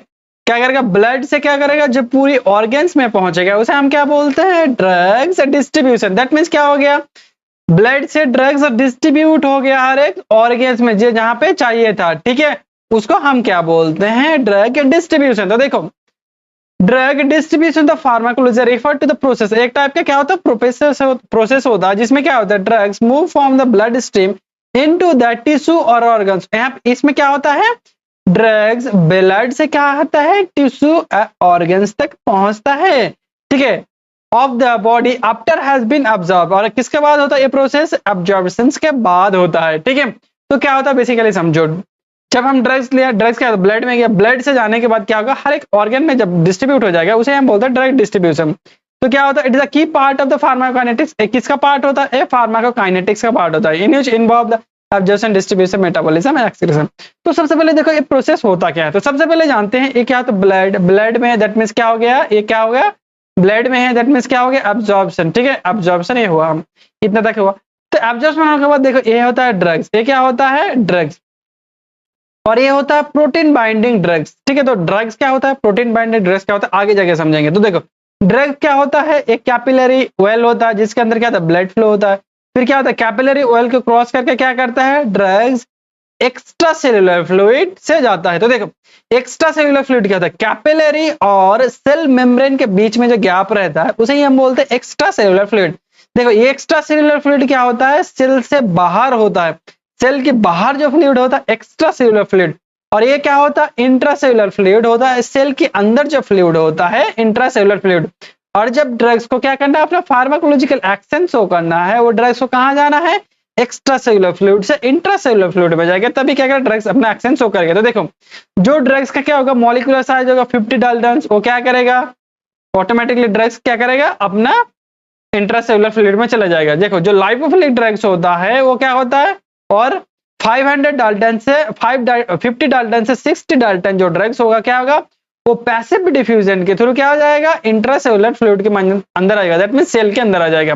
उसके बाद जो ड्रग्स क्या होगा पोलराइज होगा और क्या होगा आयोनाइज, यहाँ पे आयोनाइज ड्रग्स होगा जो मॉलिक्यूलर साइज क्या होगा 50 या उससे छोटा होगा वो क्या करेगा वो आएगा एक्टिव ट्रांसपोर्ट के थ्रू कहां पे आ जाएगा हमारे सेल के अंदर आ जाएगा। और देखो जो क्या होता है प्रोटीन बाइंडिंग ड्रग्स होता है वो क्या करता है कैपिलरी का क्रॉस नहीं कर पाता, वो कहां होता है ब्लड में ही रह जाता है। तो प्रोटीन बाइंडिंग छोड़ के सारा चीज समझ में आ गया कि सबसे पहले ड्रग्स को क्या करना है कैपिलरी ऑयल को क्रॉस करके कहां पे जाना है एक्स्ट्रा सेलुलर फ्लूइड, फिर एक्स्ट्रा सेलुलर फ्लूइड से कहां जाना है इंट्रासेलुलर फ्लूइड। इस तरह से क्या होता है ड्रग्स का डिस्ट्रीब्यूशन होता है हर एक ऑर्गन्स में, ठीक है। तो चलो देखते हैं कि इसका कौन सा प्रॉपर्टीज होता है डिपेंड करता है। देखो मॉलिक्यूलर साइज, जितना मॉलिक्यूलर साइज ज्यादा होगा, मान के चलो कोई ड्रग का मॉलिक्यूलर साइज ज्यादा है कोई छोटा है, तो जो सेल कैपिलरीज होता है, ठीक है, जो यहाँ पे देखो जो हमारे कैपिलरीज होता है ब्लड के कैपिलरीज होता है वो क्या करेगा वो जो बड़ा ड्रग्स होगा वो क्रॉस नहीं कर पाएगा, जो छोटा ड्रग्स को वो इजीली क्रॉस करके कहा जाएगा एक्स्ट्रा सेलुलर फ्लूइड में चला जाएगा, ठीक है। फिर देखो लिपिड सॉल्युबिलिटी जो ड्रग्स होता है मान के चलो लिपिड सॉल्युबल इजीली क्रॉस करके, तो रीजन समझो क्यों होता है, क्योंकि देखो ये जो हमारा जो सेल मेम्ब्रेन्स होता है, जो सेल मेम्ब्रेन्स होता है वो क्या होता है वो लिपिड का बना होता है, कौन सा फॉस्फोलिपिड का। तो देखो लिपिड का है और कोई ड्रग्स लिपिड सॉल्युबल है तो क्या कर इजीली क्रॉस कर लेगा क्योंकि दोनों लिपिड्स का है। अगर मान के चलो कोई लिपिड्स है, ठीक है, वो कोई ये क्या है लिपिड का है और जो ड्रग्स है वाटर सॉल्युबल है, ठीक है, तो क्या होगा ये इजीली क्रॉस नहीं कर पाएगा। क्यों नहीं कर पाएगा कि वाटर और देखो वाटर और ऑयल का अगर एक बर्तन में रखोगे तो इजीली मिक्स होता है नहीं होता, उसके लिए क्या करना बहुत ज्यादा तुम्हें फोर्स अप्लाई करना होता है, उसके बाद भी होने के चांस कम होता है लेकिन हो जाता है कभी कभी, ठीक है। तो क्या होता है देखो जो वाटर होता है ये वाटर है ऑयल है तो दोनों क्या करेगा एक दूसरे से रिपल्सन करेगा, तो इसलिए से क्या होता है वाटर सॉल्युबल ड्रग्स क्या होता है इजीली पास आउट नहीं हो पाता, इसके लिए कहता है एनर्जी की जरूरत पड़ता है और कौन सी ट्रांसपोर्ट से जाता है ये एक्टिव ट्रांसपोर्ट में जाता है। जितने ज्यादा वाटर सॉल्युबल होगा उतना क्या होगा कम एब्जॉर्प्शन होगा और जितना लिपिड सॉल्युबल होगा उतना ज्यादा क्या होगा एब्जॉर्प्शन बढ़ेगा, ठीक है। अनआयनाइज जितना क्या होगा अनआयनाइज होगा वो क्या करेगा इसको क्रॉस नहीं करेगा क्योंकि यहाँ पे अगर चार्ज होगा तो क्या होगा इसको रिपल कर देगा क्योंकि इसके पास चार्ज होता है इसके पे चार्ज तो रिपल कर देगा, ठीक है। जो जिसके पास चार्ज नहीं होगा वो ऑटोमेटिकली क्या होगा क्रॉस कर लेगा। प्रोटीन बाइंडिंग देखो क्या होता है, चलो प्रोटीन बाइंडिंग का आगे चल के समझाते हैं यहाँ पे नहीं, ठीक है। उसके बाद सॉल्युबिलिटी ड्रग्स जितना ज्यादा घुलेगा उतना ज्यादा क्या करेगा जो हमारे सेल मेम्ब्रेन है उसे क्रॉस करेगा। उसके बाद पार्टीशन कोएफिशिएंट दैट मींस क्या होगा जिसका ज्यादा टिश्यू को जो छेद करने का क्षमता ज्यादा रहेगा वही ज्यादा जाएगा, दैट मींस जो water soluble lipid soluble drugs होगा वो क्या होगा वो इजीली क्रॉस कर लेगा। तो इतने सारे फिजिकल प्रॉपर्टीज होता है जो क्या करता है, ड्रग्स के डिस्ट्रीब्यूशन को इफेक्ट डालता है। उसके बाद आता है कुछ बैरियर्स, जिसको बैरियर्स को क्रॉस करके ड्रग्स को एब्जॉर्ब होना था। देखो सबसे पहले जो बैरियर्स आता है उसे हम बोलते हैं सिंपल कैपिलरीज एंडोथेलियल बैरियर। तो देखो इसके लिए ड्रग्स का मॉलिक्यूलर साइज कितना होता है इस बैरियर को क्रॉस करने के लिए, इसको ये बेसिकली सिंपल होता है, तो इसके लिए 600 डाल्टन अगर रहेगा तो इजीली क्रॉस कर लेगा। ये क्या होता है, सिंपल सेल बैरियर होता है, जो क्या करता है, simple cell barrier lipid barrier होता है जिसमें जीआईटी में अब्जॉर्प्शन होता है। तो देखो जो दो टाइप का बैरियर, देखो यहाँ पे ये होता है सिंपल बैरियर, ये होता है ब्लड ब्रेन बैरियर। तो देखो सिंपल बैरियर में क्या होता है, देखो जो एंडोथेलियल सेल होता है वो क्या होता है, बहुत दूर दूर होता है, ठीक है। तो क्या होता है, ड्रग्स इजीली इसको क्रॉस कर लेता है। चलो उसके बाद देखते हैं ब्लड ब्रेन बैरियर, जिसे हम बोलते हैं बीबी। देखो ये क्या होता है, हाईली स्पेशलाइज्ड होता है और लेस परमेबल होता है, वाटर सॉल्युबल। इसमें बेसिकली वाटर सॉल्युबल ड्रग्स क्या होता है, जो बीबी होता है ब्लड ब्रेन बैरियर, ब्रेन को क्रॉस नहीं कर पाता, ब्लड ब्रेन बैरियर। और जब भी ब्लड ब्रेन बैरियर के क्रॉस करेगा तभी ड्रग क्या करेगा, हमारी सीएनएस में जाके काम करेगा, दैट मींस ब्रेन में जाके काम करेगा। तो वाटर सॉल्युबल ड्रग्स ब्रेन में जाके काम नहीं कर पाता है, क्यों नहीं कर पाता, क्योंकि ये ब्लड ब्रेन बैरियर को क्रॉस नहीं कर पाता। तो इसके लिए कौन सा चाहिए, हमें लिपिड सॉल्युबल ड्रग्स होना चाहिए, ठीक है। तो देखो ये क्या होता है, जो देखो ये तो टाइट जंक्शन, उसके बाद देखो जो एंडोथेलियल सेल होता है, देखो ये कितना एक दूसरे से, देखो कितना क्या होता है, एक दूसरे से सटा हुआ है। तो क्या होगा, इसको पेनिट्रेट करना क्या होता है, बहुत दिक्कत हो जाती है lipid soluble water soluble drugs के लिए। तो इसको कौन कर पाएगा, इसको कर पाएगा एक्चुअली लिपिड सॉल्युबल ड्रग्स, क्योंकि ये भी लिपिड का है, ये भी लिपिड, तो इजीली क्रॉस कर लेगा, ठीक है। देखो क्या होता है, ब्रेन जो कैपिलरीज होता है एंडोथेलियल सेल कैपिलरी में, वो क्या होता है, जॉइंट्स होता है एक दूसरे से कंटिन्यूअसली टाइट, ठीक है, बहुत टाइटली इंट्रासेलुलर जंक्शंस में, ठीक है। और ब्रेन कैपिलरी कंसिस्ट एंडोथेलियल से बना होता है और एक दूसरे से क्या होता है, बहुत टाइटली बंधा होता है, मतलब जंक्शंस में ही होता है। उसके बाद in small molecule drugs are more likely to cross brain barrier, जो स्मॉल मॉलिक्यूल साइज है वो इजीली क्रॉस कर लेगा, ठीक है। और हाई मॉलिक्यूलर वेट जो होता है वो कम कर पाता है, ठीक है। उसके बाद देखो उसके लिए कौन सा साइज चाहिए, 400 से 500 डाल्टन होगा तो इजीली क्रॉस कर लेगा। उसके बाद प्लासेंटा बैरियर, प्लासेंटा बैरियर क्या करते हैं, हमारी जो प्लासेंटा इसका होता है फिटस को गैस एक्सचेंज वाटर एक्सचेंज करने में हेल्प करता है। तो देखो इसको अगर क्रॉस करना होता है तो कितना, 100 डाल्टन चाहिए, 1000 डाल्टन। तो देखिए इसके लिए भी क्या होता है, ड्रग्स को लिपिड सॉल्युबल होना जरूरी है। तो देखो बेसिकली क्या होता है, जो ड्रग्स क्या करता है, प्लासेंटा बैरियर को क्रॉस कर देता है, उसे हम बोलते हैं टेराटोजेनिसिटी ड्रग्स बोलते हैं, ठीक है। उसे क्या बोलते हैं हम, टेराटोजेनिसिटी ड्रग्स बोलते हैं, ठीक है। वो क्या होता है, फिटस के लिए डैमेज होता है, ठीक है, फिटस को डैमेज कर देता है, जैसे इथेनॉल हो गया, सल्फोनामाइड हो गया, बार्बिचुरेट हो गया, निकोटिनिक एसिड हो गया, एंटीकन्वर्ज, ये सब ड्रग्स हम प्रेगनेंसी में नहीं देंगे। उसके बाद आता है प्लाज्मा प्रोटीन बाइंडिंग, जो हम बोलते हैं बाद में समझाते हैं। देखो बेसिकली क्या होता है, ड्रग्स क्या होता है, देखो ड्रग्स कहाँ पे जाता है, सबसे पहले ड्रग्स लिया, ड्रग्स कहाँ जाता है, ब्लड में जाता है, कहाँ पे जाता है, ब्लड में जाता है, ठीक है, ब्लड में जाता है।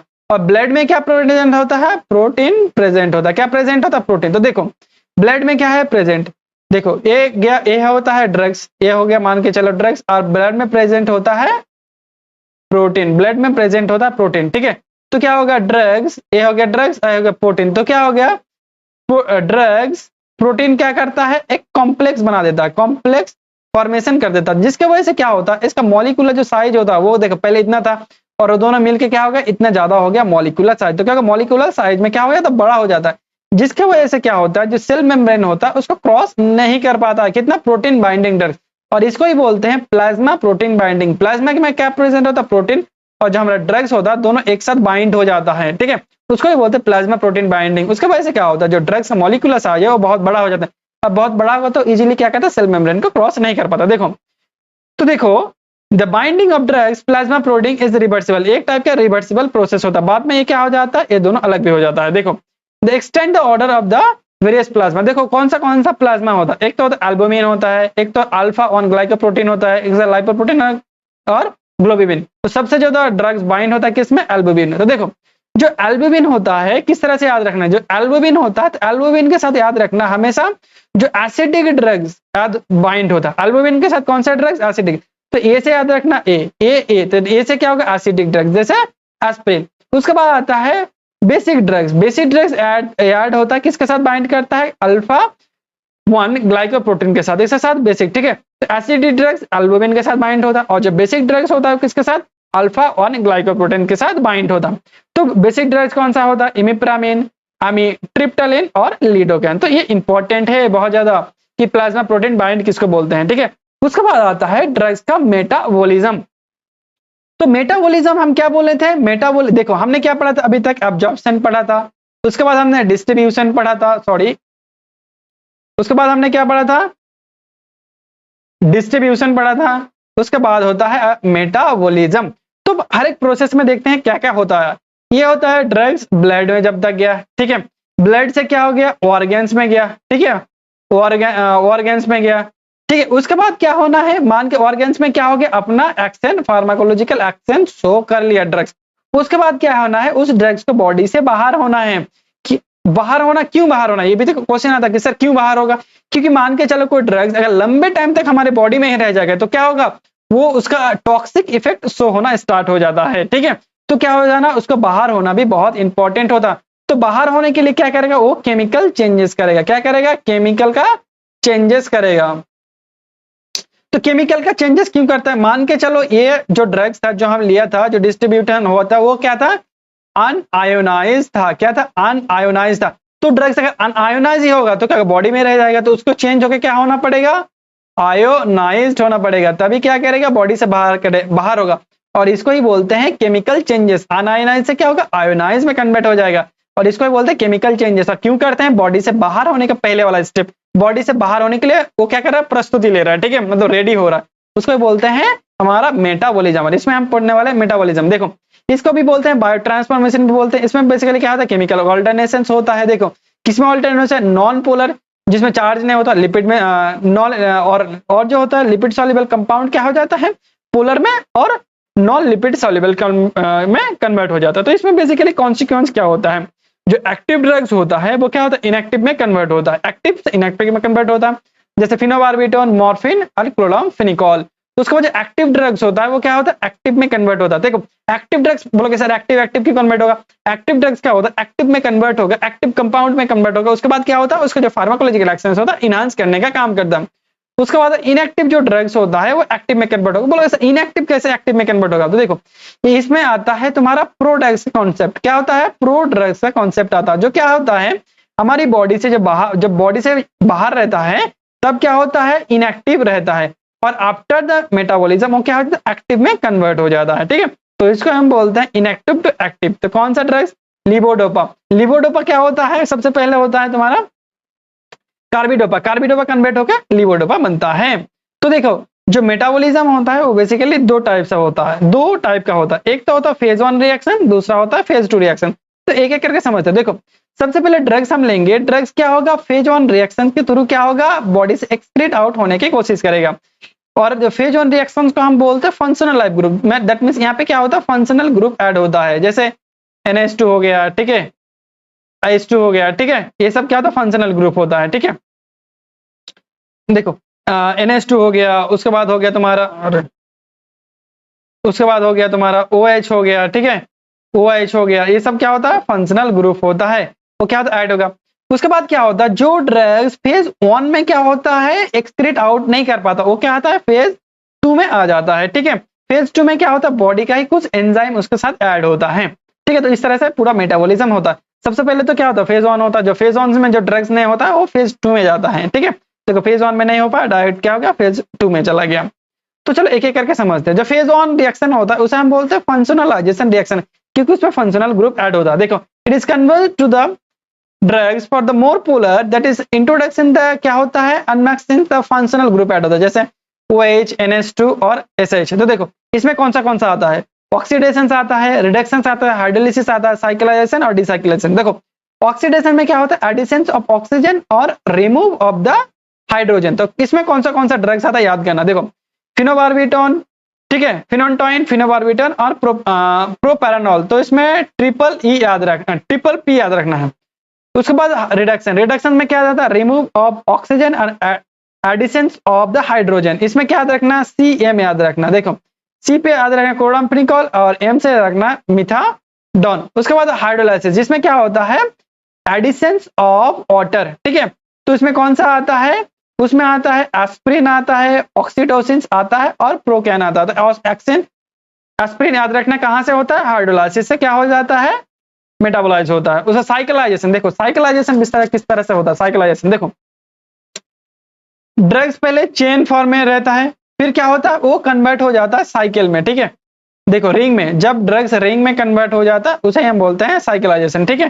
पहले स्ट्रेट चेन था, वो रिंग में कन्वर्ट हो साइक्लाइजेशन, उसे बोलते हैं प्रोग्नोनिल। कौन सा होता है, प्रोग्नोनिल। उसका डिसाइक्लाइजेशन, इसका उल्टा, इसमें कौन सा होगा, फिनोबार्बिटन और फिनोटाइन, डबल पी याद रखना, एग्जाम्पल याद रखना। उसके बाद फेज 2 रिएक्शन, फेज 2 रिएक्शन का मतलब कॉन्जुगेशन रिएक्शन, क्योंकि उसका बॉडी में क्या होता है, हमारा एंडोजेनस सब्सटेंस मिक्स होता है, ठीक है, जो क्या करता है ड्रग्स को पोलर और अनआयनाइज करने में हेल्प करता है।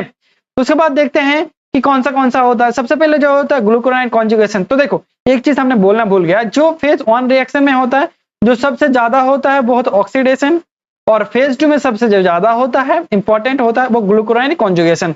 तो देखो इसमें देखते हैं यार, इसमें क्या होता है एंडोजेनस सब्सटेंस, दैट मींस इसमें क्या होता है एंजाइम ऐड होता है, ठीक है। तो इसमें हर एक एंजाइम याद रखना पड़ेगा। ग्लूकोनाइड कॉन्जुगेशन में कौन सा एंजाइम आएगा, यूपीडी ग्लूकोनाइड ट्रांसफरेज। और इसमें कौन सा ड्रग्स आएगा, क्लोरामफेनिकोल, एस्प्रिन और फिनासिट्रीन। उसके बाद ग्लाइसिन कॉन्जुगेशन, इसमें कौन सा एंजाइम रहेगा, एसिटाइल कोआ ग्लाइसिन ट्रांसफरेज, इसमें आता है सैलिसिलिक, ठीक है। उसके बाद salicylic acid and other carboxylic group जिसमें रहता है। उसके बाद आता है ग्लूटाथियोन कॉन्जुगेशन, इंपॉर्टेंट है। इसमें क्या होता है ग्लूटाथोनिक ट्रांसफरेज, इसमें एंजाइम जरूरत पड़ता है। और क्या होता है इसमें प्रोपेरानॉल यूज होता, मतलब प्रोपेरानॉल इसी थ्रू क्या होता है ड्रग्स मेटाबोलाइज होता है। Acetylation N acetyl transfer, sulphonamide और आयनाइजेशन, तो मिथाइलेशन, मिथाइल ट्रांसफरेज, एडिनालिन और हिस्टामिन। उसके बाद सल्फोनाइड कॉन्जुगेशन, सल्फोनाइड ट्रांसफरेज। उसके बाद क्लोरामफेनिकोल, एडिनालिन और सेक्स जितना भी स्टेरॉइड होता है। उसके बाद देखते हैं एंजाइम कितने टाइप का होता है। जो एंजाइम जरूरत पड़ रहा था क्या कहता है ड्रग्स को मेटाबोलाइज करने के लिए, कौन सा एंजाइम, एक तो होता है माइक्रोजेमल एंजाइम, एक तो होता है नॉन माइक्रोजेमल एंजाइम। तो देखो माइक्रोजेमल एंजाइम वो एंजाइम होता है जो देखो कहाँ पे प्रेजेंट होता है, वो किडनी में बेसिकली प्रेजेंट होता है। और कौन सा होता है, वो होता है मोनोऑक्सीजिनेज, साइटोक्रोम P40 जो सबसे इंपॉर्टेंट होता है। उसके बाद ग्लूकोनाइड ट्रांसफरेज। उसके बाद नॉन माइक्रोजेमल जो कहाँ प्रेजेंट होता है, बेसिकली माइटोकॉन्ड्रिया में प्रेजेंट होगा और साइटोप्लाज्मिक में। उसके बाद फ्लेवोनॉइड प्रोटीन, फ्लेवोनॉइड ऑक्सीडेज और एस्टर एमाइड और कॉन्जुगेशन, ठीक है। उसके बाद आता है हॉफमैन एलिमिनेशन। तो हमने क्या पढ़ा था, कोई भी ड्रग्स को मेटाबोलाइज होने के लिए क्या जरूरत पड़ा था, एंजाइम। तो जब हॉफमैन एलिमिनेशन क्या होता है, एक एक्सेप्शनल रूल्स होता है जिसके लिए कोई एंजाइम की जरूरत नहीं पड़ता मेटाबोलिज्म के लिए, ठीक है। तो देखो inactive of the drugs of the body of the fluid spontaneously molecular rearrangement without any energy or any enzyme, कोई एनर्जी की जरूरत नहीं पड़ेगा, कोई एंजाइम की भी जरूरत नहीं पड़ता है, उसे बोलते हैं हॉफमैन एलिमिनेशन। और इसमें एक लौता ड्रग्स है एट्रोक्यूरियम, ये मैंने इसलिए बताया कि एक कंपटीशन एग्जाम में पूछता है।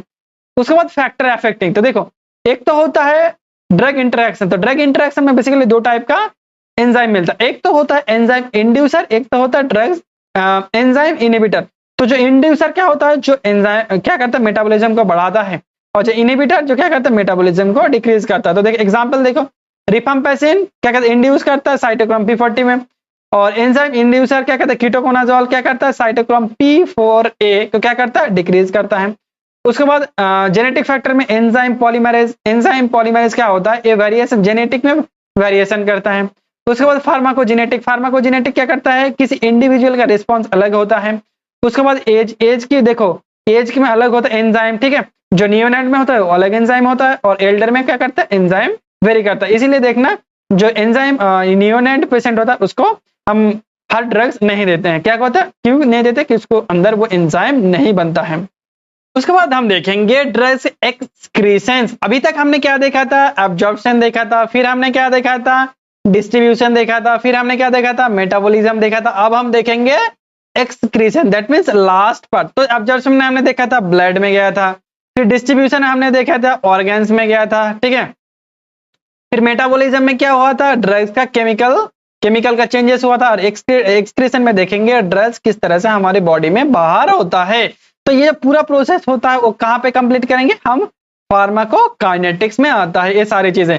तो अभी तक हमने ये देख लिया, डी देख लिया, एम देख लिया, अब बाकी है ई की। तो देखो इसे बोलते हैं elimination of the drugs. Elimination of pharmacological refer to the process in which the drugs and their metabolism eliminate from the body. ये क्या करेगा, ये ड्रग्स जो बॉडी से एलिमिनेट आउट होगा उसको ही हम बोलते हैं excretions. It is the key part of the clearance. ये क्या होता है, क्लियरेंस एक टर्म्स होता है। देखो इसमें क्या होता है, जब कितने amount of the drugs body से बाहर निकल रहा है उसे हम बोलते हैं क्लियरेंस, ठीक है। And termination of the drugs action, ठीक है, ड्रग्स एक्शन कितना टर्मिनेशन हो रहा है उसको हम बोलते हैं क्लियरेंस, ठीक है। Excretions, the unchanged, the inert drugs needed to termination of the pharmacological action। कोई ड्रग्स क्या होता है, फार्माकोलॉजिकल ड्रग्स एक्शंस के बाद क्या होता है, ड्रग्स को बॉडी से बाहर होना बहुत इंपॉर्टेंट होता है। क्यों इंपॉर्टेंट होना पहले बताया, क्योंकि वो टॉक्सिक इफेक्ट्स होकर के, इसलिए उसका बाहर जाना भी बहुत इंपॉर्टेंट होता है। उसके बाद हम देखेंगे, देखो उसके बाद आता है principal organs of excretion of kidney. तो इसका जो प्रिंसिपल ऑर्गन होगा किडनी हो। तो देखो जो एब्जॉर्प्शन था, देखो जो एब्जॉर्प्शन था वो कहाँ पे हो रहा था, एक तो होता स्टोमक में हो रहा था, या कहाँ पे हो रहा था इंटेस्टाइन में हो रहा था। तो याद रखना जो मेटाबॉलिज्म हो रहा था वो कहाँ हो रहा था, वेरियस ऑर्गन्स में हो रहा था, ठीक है, वेरियस ऑर्गन्स। जो मेटाबॉलिज्म हो रहा था, सॉरी डिस्ट्रीब्यूशन के बाद हो रहा था, डिस्ट्रीब्यूशन वेरियस ऑर्गन। जो मेटाबॉलिज्म हो रहा था, मेटाबॉलिज्म कहाँ हो रहा था, बेसिकली याद रखना जो प्रिंसिपल ऑर्गन होगा वो कहाँ होगा, लीवर में होगा, ठीक है। और जो एक्सक्रीशंस होगा वो कहाँ होगा, जो प्रिंसिपल ऑर्गन होगा वो कहाँ होगा, किडनी। तो तीनों याद रखना है, absorption stomach intestine, metabolism liver, और एक्सक्रीशन किडनी। तो कहाँ पे उसका ये हो रहा है ये भी याद रखना जरूरी है। तो देखो टाइप ऑफ एक्सक्रीशन, तो एक्सक्रीशन बेसिकली दो टाइप का होता है, एक तो होता है रेनल एक्सक्रीशन और होता है नॉन रेनल। जो किडनी के थ्रू होता है उसे रेनल बोलते हैं, और जो बिना किडनी के थ्रू होता है उसे नॉन रेनल बोलते हैं। तो चलो एक एक करके देखते हैं।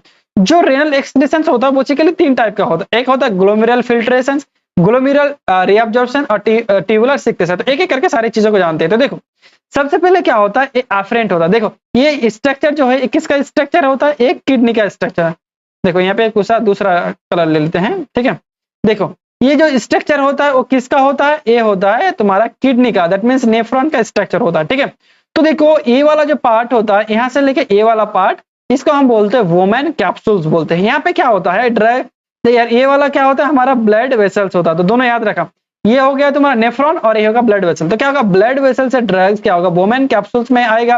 फिर क्या होगा, यहाँ से ड्रग्स फिल्टर होकर कहाँ पे आ जाएगा, वोमेन कैप्सूल्स में आ जाएगा, ठीक है।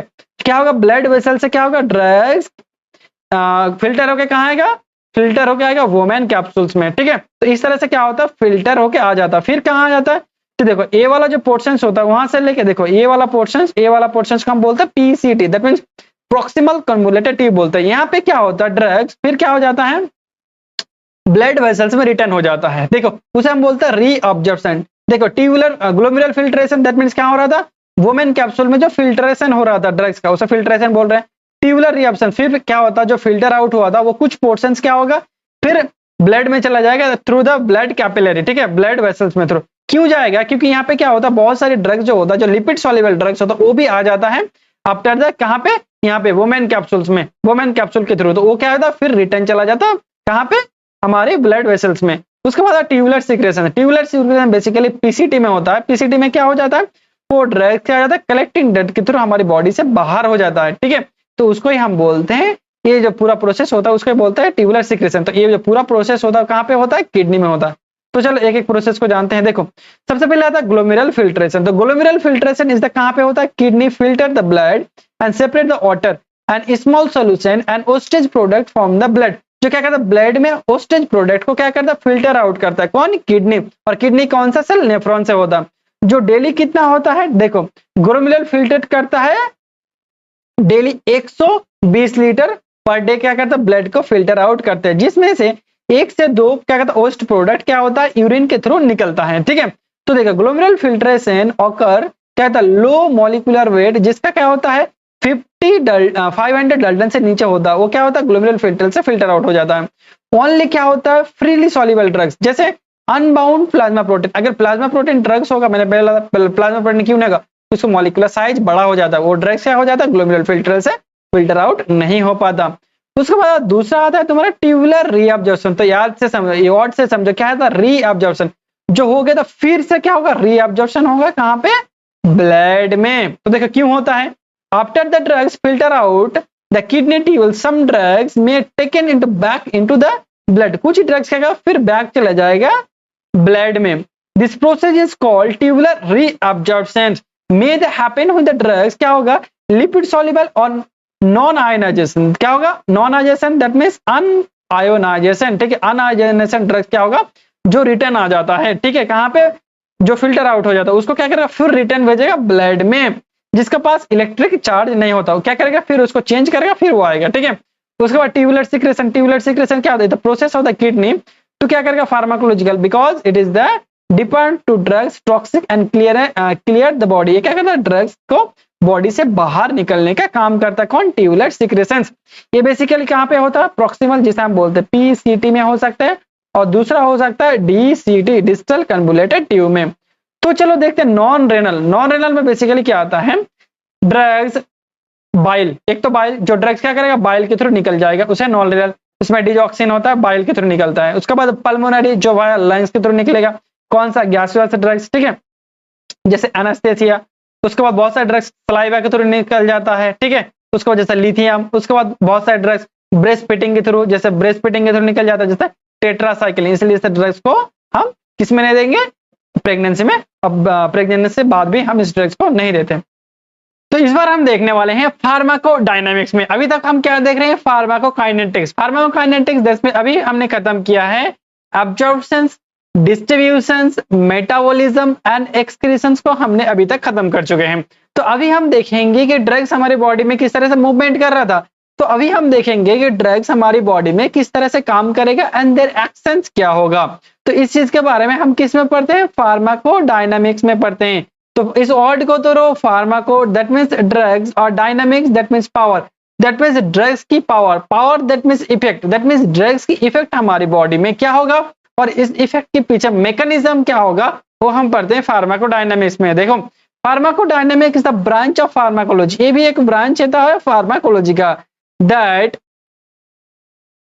that deal with the study of the biochemical and physiological effect of the drugs and their mechanism। इसमें हम बेसिकली क्या पढ़ते हैं कि बायोलॉजिकल और फिजियोलॉजिकल किस तरह से इफेक्ट शो कर रहा है ड्रग्स का एंड ड्रग्स हमारी बॉडी में क्या एक्शन किस तरह से एक्शन शो कर रहा है, दैट मींस किस तरह से मैकेनिज्म शो कर रहा है, इसमें पढ़ते हैं हम फार्माकोडायनामिक्स में पढ़ते हैं। तो चलो हम देख ले डेफिनेशन, इसके बाद देखते हैं किस तरह से काम करते हैं। देखो मैकेनिज्म ऑफ ड्रग एक्शन जो बेसिकली दो टाइप्स का होता है, एक तो होता है रिसेप्टर मीडिएटेड, दूसरा होता है non receptor mediated. That means जो ड्रग क्या करेगा रिसेप्टर में जाकर बाइंड करके करेगा और अपना काम करेगा उसे बोलते हैं रिसेप्टर मीडिएटेड।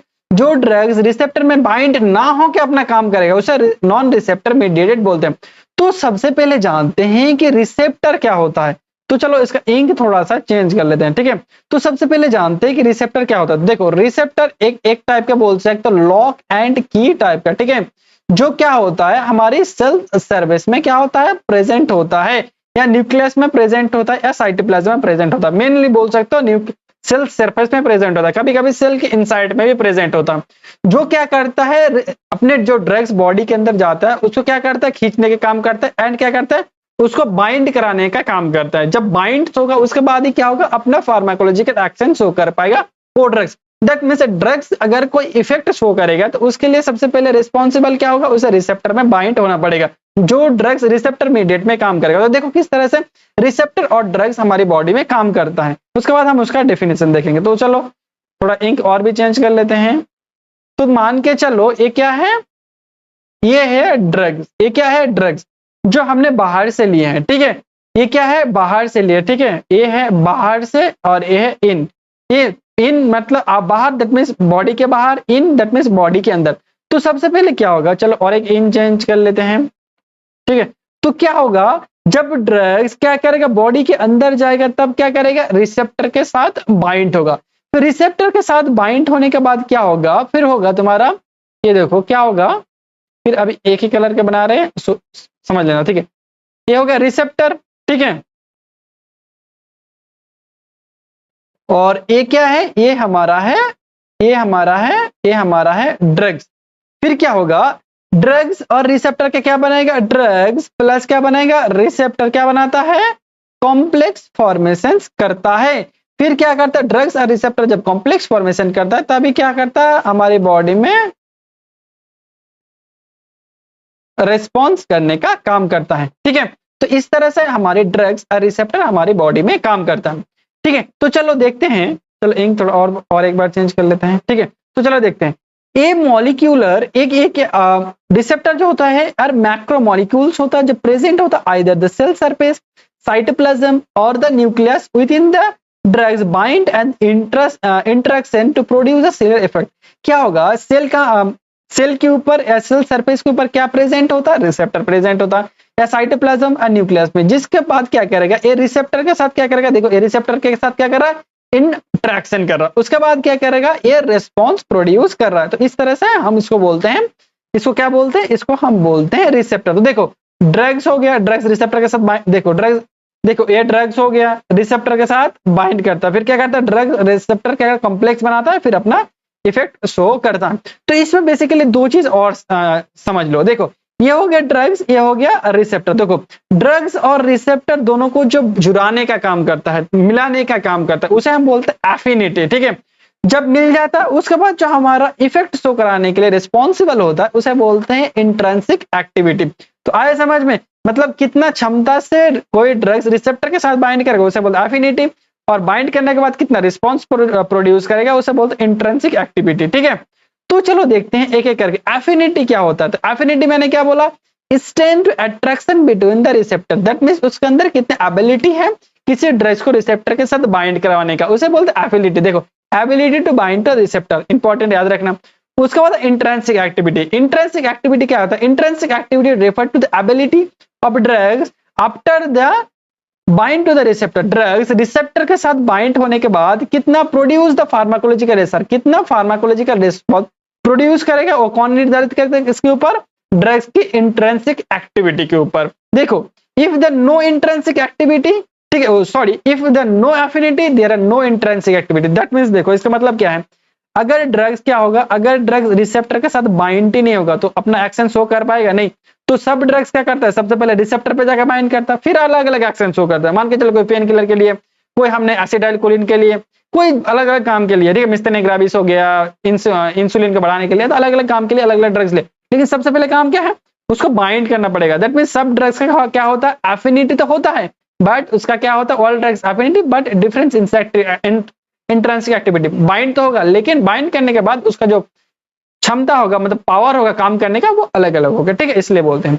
उसके बाद एगोनिस्ट, तो किस तरह से एगोनिस्ट, इस डायग्राम से समझो। मान के चलो ये ड्रग्स क्या है, एगोनिस्ट है। ठीक है, ये ड्रग्स क्या है, एगोनिस्ट है, और मैंने इसको लिया मान के चलो हार्ट रेट बढ़ाने के लिए, कि मान के चलो मैंने इसको लिया डो ब्यूटामिन, क्या लिया, डो ब्यूटामिन हमने लिया, किसके लिए, हार्ट बीट बढ़ाने के लिए, हार्ट रेट बढ़ाने के लिए। मान के चलो ब्रेडिकार्डिया था या हाइपोटेंशन था, उसको बढ़ाने के लिए मैंने ये ड्रग्स लिया। ठीक है, फिर ड्रग्स क्या किया, ये एगोनिस्ट, ठीक है, एगोनिस्ट को हम बोलते हैं ड्रग्स। ठीक है, या एगोनिस्ट ड्रग्स भी हो सकते हैं, एंटागोनिस्ट भी हो सकता है। ठीक है, जो एगोनिस्ट, फिर क्या होगा, एगोनिस्ट क्या करेगा, ड्रग्स, एगोनिस्ट ड्रग्स है, फिर क्या करेगा, वो रिसेप्टर के साथ बाइंड करेगा। ठीक है, एगोनिस्ट ड्रग्स है, ये याद रखना। ठीक है, वो क्या करेगा, रिसेप्टर के साथ बाइंड करेगा, रिसेप्टर के साथ बाइंड करने के बाद क्या करेगा, मान के चलो जिस काम के लिए लिया था, किस काम के लिए लिया था, मान के चलो मैंने क्या कराने के लिए, हार्ट रेट बढ़ाने के लिए किया, तो वो काम करेगा। दैट मींस क्या करेगा, एगोनिस्ट रिसेप्टर को जब क्या कर रहा है, एक्टिवेट कर रहा है, रिसेप्टर को क्या कर रहा है, एक्टिवेट करने, अपना काम करने के लिए, तो उसे बोल रहे हैं एगोनिस्ट। उसके बाद समझो एंटागोनिस्ट क्या होता है। ठीक है, उसके बाद आता है एंटागोनिस्ट। एंटागोनिस्ट सिंपल से चीजें समझो, जो क्या करेगा, जो एगोनिस्ट जो अपना एक्शन शो कर रहा है उसको क्या करेगा, ब्लॉक करने का काम करेगा। और ब्लॉक का काम कहाँ करेगा, वो रिसेप्टर पे जाके क्या करेगा, एगोनिस्ट की जगह पे वो जाके बाइंड हो जाता है। अगर बाइंड हो जाएगा तो क्या करेगा, देखो एगोनिस्ट का अपना कोई फार्माकोलॉजिकल एक्शन नहीं है, वो क्या करेगा, एंड एगोनिस्ट के एक्शन को बस रोकने का काम करेगा। तो देखो ये क्या कर रहा था, एगोनिस्ट कर रहा था, हार्ट रेट को बढ़ा रहा था, तो उसका काम को रोकेगा। दैट मींस क्या करेगा, हार्ट रेट को घटाएगा। तो इसका एग्जांपल मान के चलो प्रोपेरानोलोल। ठीक है, तो क्या करता है, एंटागोनिस्ट की तरह काम करता है। तो समझ गए, एगोनिस्ट जो होगा, जो क्या करेगा, एक्टिवेट करने का काम करेगा, किसको, रिसेप्टर को। जो एंटागोनिस्ट होगा वो क्या करेगा, रिसेप्टर को ब्लॉक करने का काम करेगा। एगोनिस्ट का अपना फार्माकोलॉजिकल एक्शन होता है, लेकिन एंटागोनिस्ट का अपना कोई फार्माकोलॉजिकल एक्शन नहीं होता। तो समझ में आ गया, तो चलो देखते हैं। तो देखो agonist the molecule that bind to the receptor, क्या करेगा, रिसेप्टर के साथ बाइंड करेगा, रिसेप्टर को एक्टिवेट करेगा, देन अपना फार्माकोलॉजिकल एक्शन शो करेगा, वो क्या करेगा, एगोनिस्ट। देखो that the initial biological and physiological changes inside the cell to leading the drugs effect. उसके बाद क्या करेगा, ड्रग रिसेप्टर बाइंड करेगा, अपना क्या करेगा, रिस्पॉन्स शो करेगा, ठीक है। उसके बाद देखो जैसे कोलिनर्जिक एगोनिस्ट, जैसे कार्बाकॉल, कार्बाकॉल एक टाइप का क्या होता है, कोलिनर्जिक एगोनिस्ट होता है, ठीक है, जो क्या करता है, एगोनिस्ट की तरह काम करता है। ये क्या काम करता है, हमारी बॉडी में बीपी को भी घटाने का काम करता है, अलग, ठीक है। उसके बाद आता है एंटागोनिस्ट। एंटागोनिस्ट दैट मींस देखो ड्रग्स, एंटागोनिस्ट भी एक टाइप का क्या होता है, ड्रग्स होता है। देखो कहता है डिक्रीज और अपोज द अदर ड्रग्स और endogenous ligand, that means other drugs, that means ये क्या करता है, एगोनिस्ट के एक्शंस को क्या करता है, घटाने का, अपोज करने का, दैट मींस उसका उल्टा काम करने का, और उसको डिक्रीज करने का काम कराता है, ठीक है। दैट मींस जैसे घर मतलब गांव में, ऐसा हर कोई गांव में होगा, शहर में होगा, हर जगह एक बंदा रहता है जो क्या करता है, तुम्हें नीचे गिराने की कोशिश करता है। तो जो नीचे गिराने की कोशिश करता है, मान के चलो वही है एंटागोनिस्ट, ठीक है। देखो ये एंटागोनिस्ट एक टाइप का पिल है, दैट मींस ड्रग्स जो क्या करे, रिसेप्टर को ब्लॉक करने का काम करता है और फिजियोलॉजिकल रिस्पॉन्स को ब्लॉक करने का काम करता है। जैसे एंटीहिस्टामिनिक ड्रग्स एलर्जिकल यूज होता है। उसके बाद पार्शियल एगोनिस्ट, देखो एगोनिस्ट क्या कर रहा था, रिसेप्टर के साथ बाइंड करके 100% अपना एक्शन शो कर रहा था। तो यहाँ पे है पार्शियल, दैट मींस क्या करेगा, एगोनिस्ट से कम काम करेगा, तो उसे ही बोलते हैं पार्शियल। ये भी क्या करेगा, रिसेप्टर के साथ बाइंड करेगा, लेकिन ये कम करेगा एज कंपेयर टू एगोनिस्ट। देखो इंटरेक्ट टू रिसेप्टर, ये भी रिसेप्टर के साथ बाइंड करके, but produce the lesser than, मतलब उससे कम करेगा इफेक्ट, ठीक है। किसके कम कंपेयर करें तो एगोनिस्ट के थ्रू, ठीक है। ये partial agonist produce less than full agonist, जो फुल एगोनिस्ट काम करता है, पार्शियल एगोनिस्ट उससे कम काम करता है। उसके बाद आता है इनवर्स एगोनिस्ट। देखो ये भी क्या है, एगोनिस्ट, ये भी क्या करेगा, रिसेप्टर को एक्टिवेट करेगा, लेकिन जो एक्शन शो करेगा वो क्या होगा, ऑपोजिट एक्शन शो करेगा, इसलिए बोलते इनवर्स एगोनिस्ट। देखो bind to the same receptor as agonist, agonist की तरह सेम रिसेप्टर के बाइंड करेगा, लेकिन but induce the pharmacological response is opposite, जो फार्माकोलॉजिकल रिस्पांस होगा वो क्या होगा, ऑपोजिट होगा। तो देखो इस ग्राफ से समझते हैं, देखो जो एगोनिस्ट होगा तो क्या करेगा, फुल एक्शन शो करेगा, 100% अपना एक्शन शो करेगा। जो पार्शियल एगोनिस्ट होगा उससे कम करेगा, मान के चलो 70, एज्यूम बोल रहे, ये कोई स्टैंडर्ड डाटा नहीं है, मतलब एज्यूम बोल रहे, ये अपना फुल एक्शन शो करेगा। जो क्या करेगा एंटागोनिस्ट हो, देखो एंटागोनिस्ट का अपना कोई फार्माकोलॉजिकल एक्शन है नहीं है, ना कम है ना ज्यादा है, नहीं है, ठीक है। वो क्या करेगा, बस जो एगोनिस्ट का काम था उसको क्या करेगा, रोकने का काम करेगा, कौन, एंटागोनिस्ट। उसके बाद इनवर्स, ये क्या कर रहा था, उल्टा काम कर रहा था, ये पॉजिटिव में था, ये पॉजिटिव में था, ये नेगेटिव में, दैट मींस उल्टा काम कर रहा है, उसे ही बोलते हैं इनवर्स एगोनिस्ट। उसके बाद देखते हैं रिसेप्टर फैमिली। रिसेप्टर फैमिली कितने टाइप का होता है, एक तो होता है लिगैंड गेटेड आयन चैनल, दूसरा होता है जी प्रोटीन का रिसेप्टर, एक होता है एंजाइमेटिक रिसेप्टर और होता है न्यूक्लियर रिसेप्टर। उसके बाद हम देखते हैं जो ड्रग्स नॉन रिसेप्टर मीडिएटेड में काम करता है, एक तो हो गया ऑस्मेटिक इफेक्ट। ऑस्मेटिक इफेक्ट मैनिटल क्या करता है, एज ए डायरेटिक, डायरेटिक्स क्या करता है, हमारी बॉडी में इंक्रीज करता है यूरिनेशंस को, ठीक है, यूरिनेशंस को। जो मैनिटल क्या करता है, यूरिनेशन को इंक्रीज करता है, ये क्या करता है, विदाउट क्या करता है, रिसेप्टर में बाइंड होकर अपना काम करता है। देखो increase the osmolarity of the renal tube, कहां पे, रेनल ट्यूब में करता है। रेनल में क्या करता है, पता है, यूरिन कहां पे रेनल होता है, रेनल में। Drawing the water and withdrawing the involve the receptor, क्या करता है, या विदाउट क्या करता है, विदाउट रिसेप्टर क्या करता है, अपना काम करता है। उसके बाद केमिकल रिएक्शन, देखो केमिकल रिएक्शन एग्जांपल आ गया antacid, antacid that means magnesium hydroxide, क्या करता है, न्यूट्रलाइज करता है स्टोमक में acidity by the direct reactions, does not through the receptor, ये रिसेप्टर के थ्रू एक्शन नहीं करता है, ये क्या करता है, न्यूट्रलाइज करता है, क्या करता है, एसिड को डायरेक्टली जाके।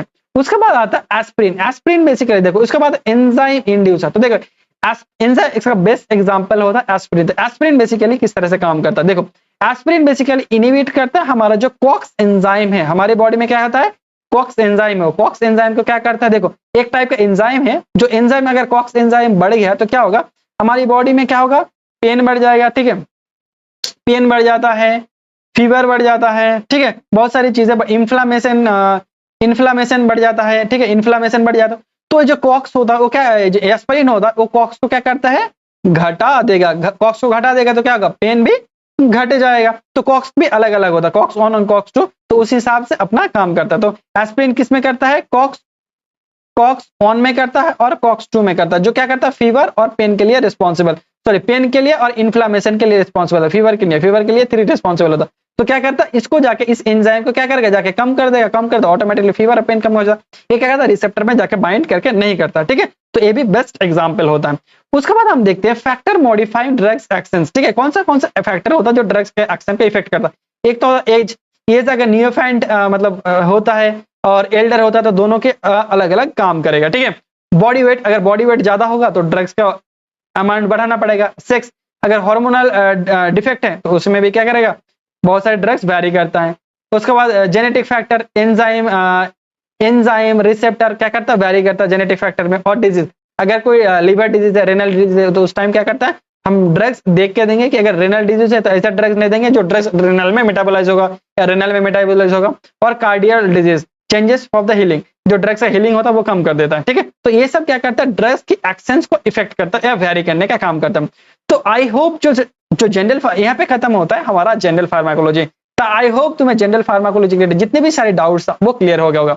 अगर अभी तक कोई डाउट बचा है तो मेरा फोन नंबर है, तो मुझे मैसेज कर लेना व्हाट्सएप में 790, ठीक है, 870 8374। ये मेरा क्या है, व्हाट्सएप नंबर है। जब भी कोई जरूरत पड़े, जरूरत दैट मीन्स कोई भी रिलेटेड क्वेश्चन से रिलेटेड, फार्माकोलॉजी के रिलेटेड या डी फार्मेसी के रिलेटेड कोई भी क्वेश्चन इंक्वायरी हो, मुझे जरूर मैसेज करो, मैं उसका रिप्लाई देने की कोशिश करूंगा। तो थैंक यू, आज के लिए इतना।